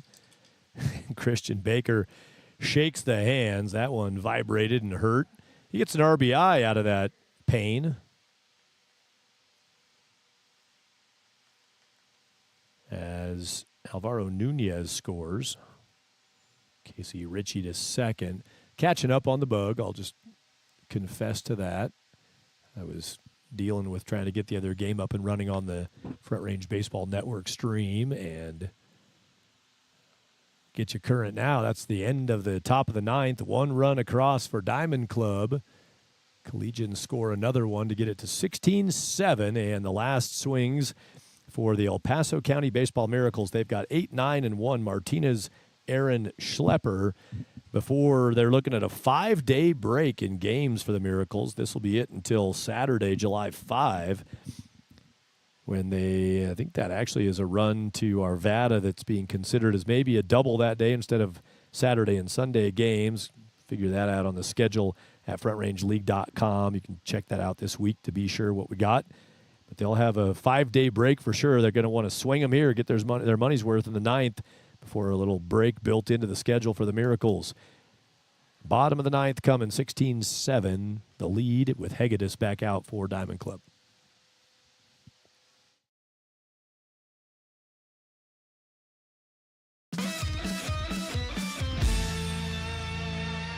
All yard baseball. All yard baseball.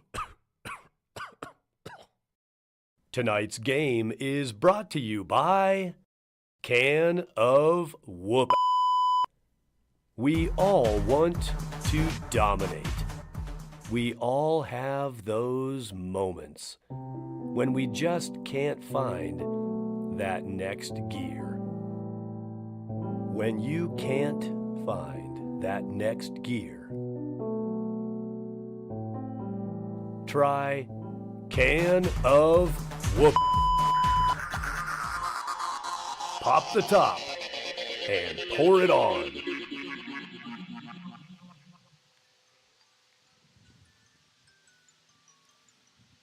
Pitch one comes in, fouled off for a strike. 0-1 count to Bryson Martinez. Hegedus delivers again, 1-1 now.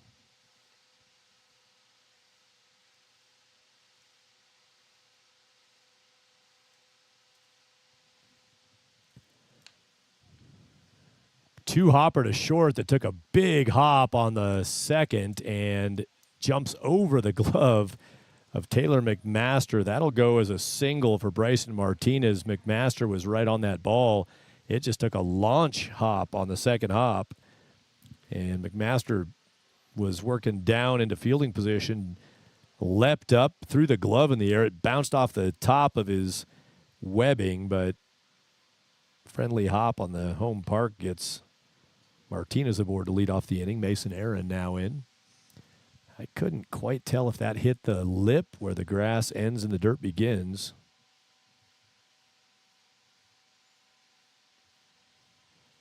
Swing, strike, loose. Bryson Martinez will take second base.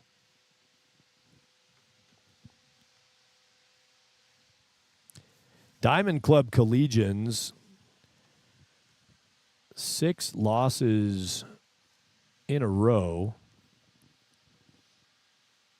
Their last win was over the Miracles, this same squad here on June 16. They need one. They're in a good position for one. Mason Aaron flies this to right, and that's an out. No tag up at second.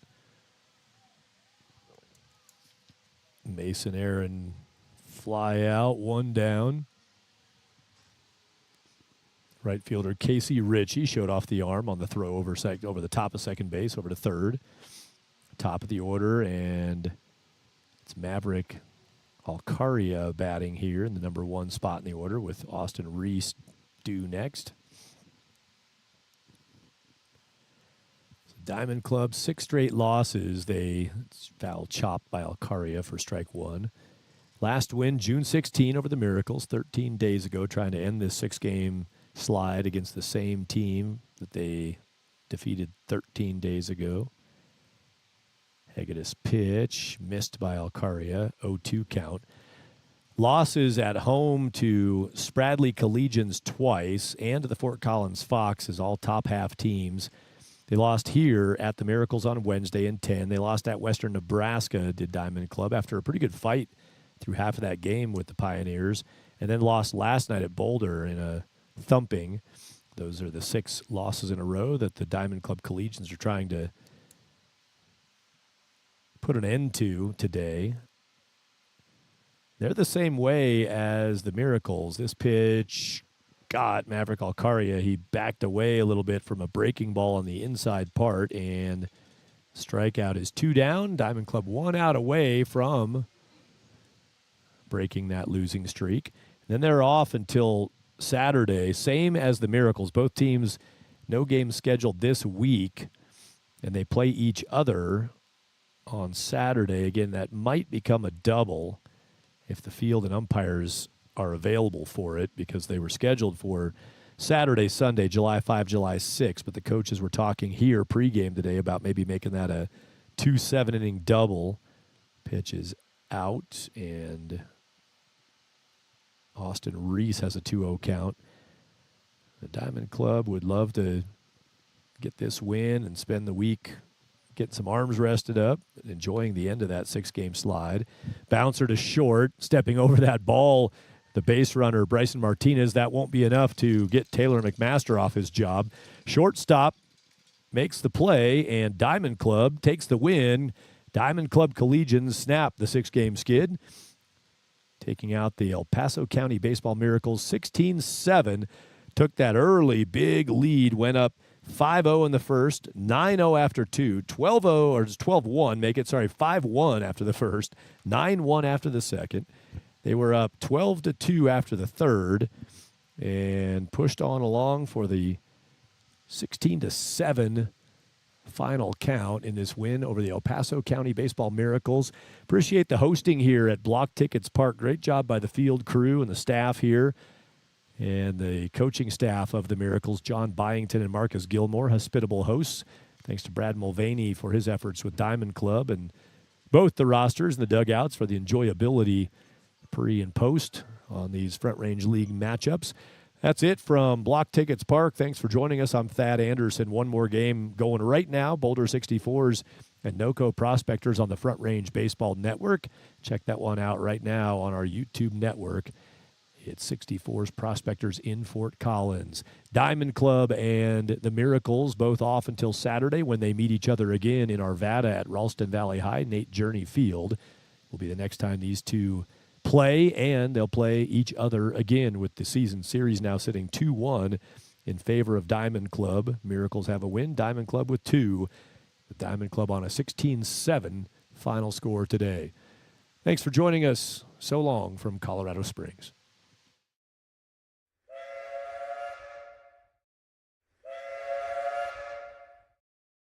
River Morgan presents famous baseball quotes. Hey, Dad, Now League ask Baseball what is I a what I very do good when thing there's there's no no baseball. baseball. Keeps Just the parents I'll tell you what fun off the streets. I stare out the Yo, window there's and no wait for spring. crying in baseball.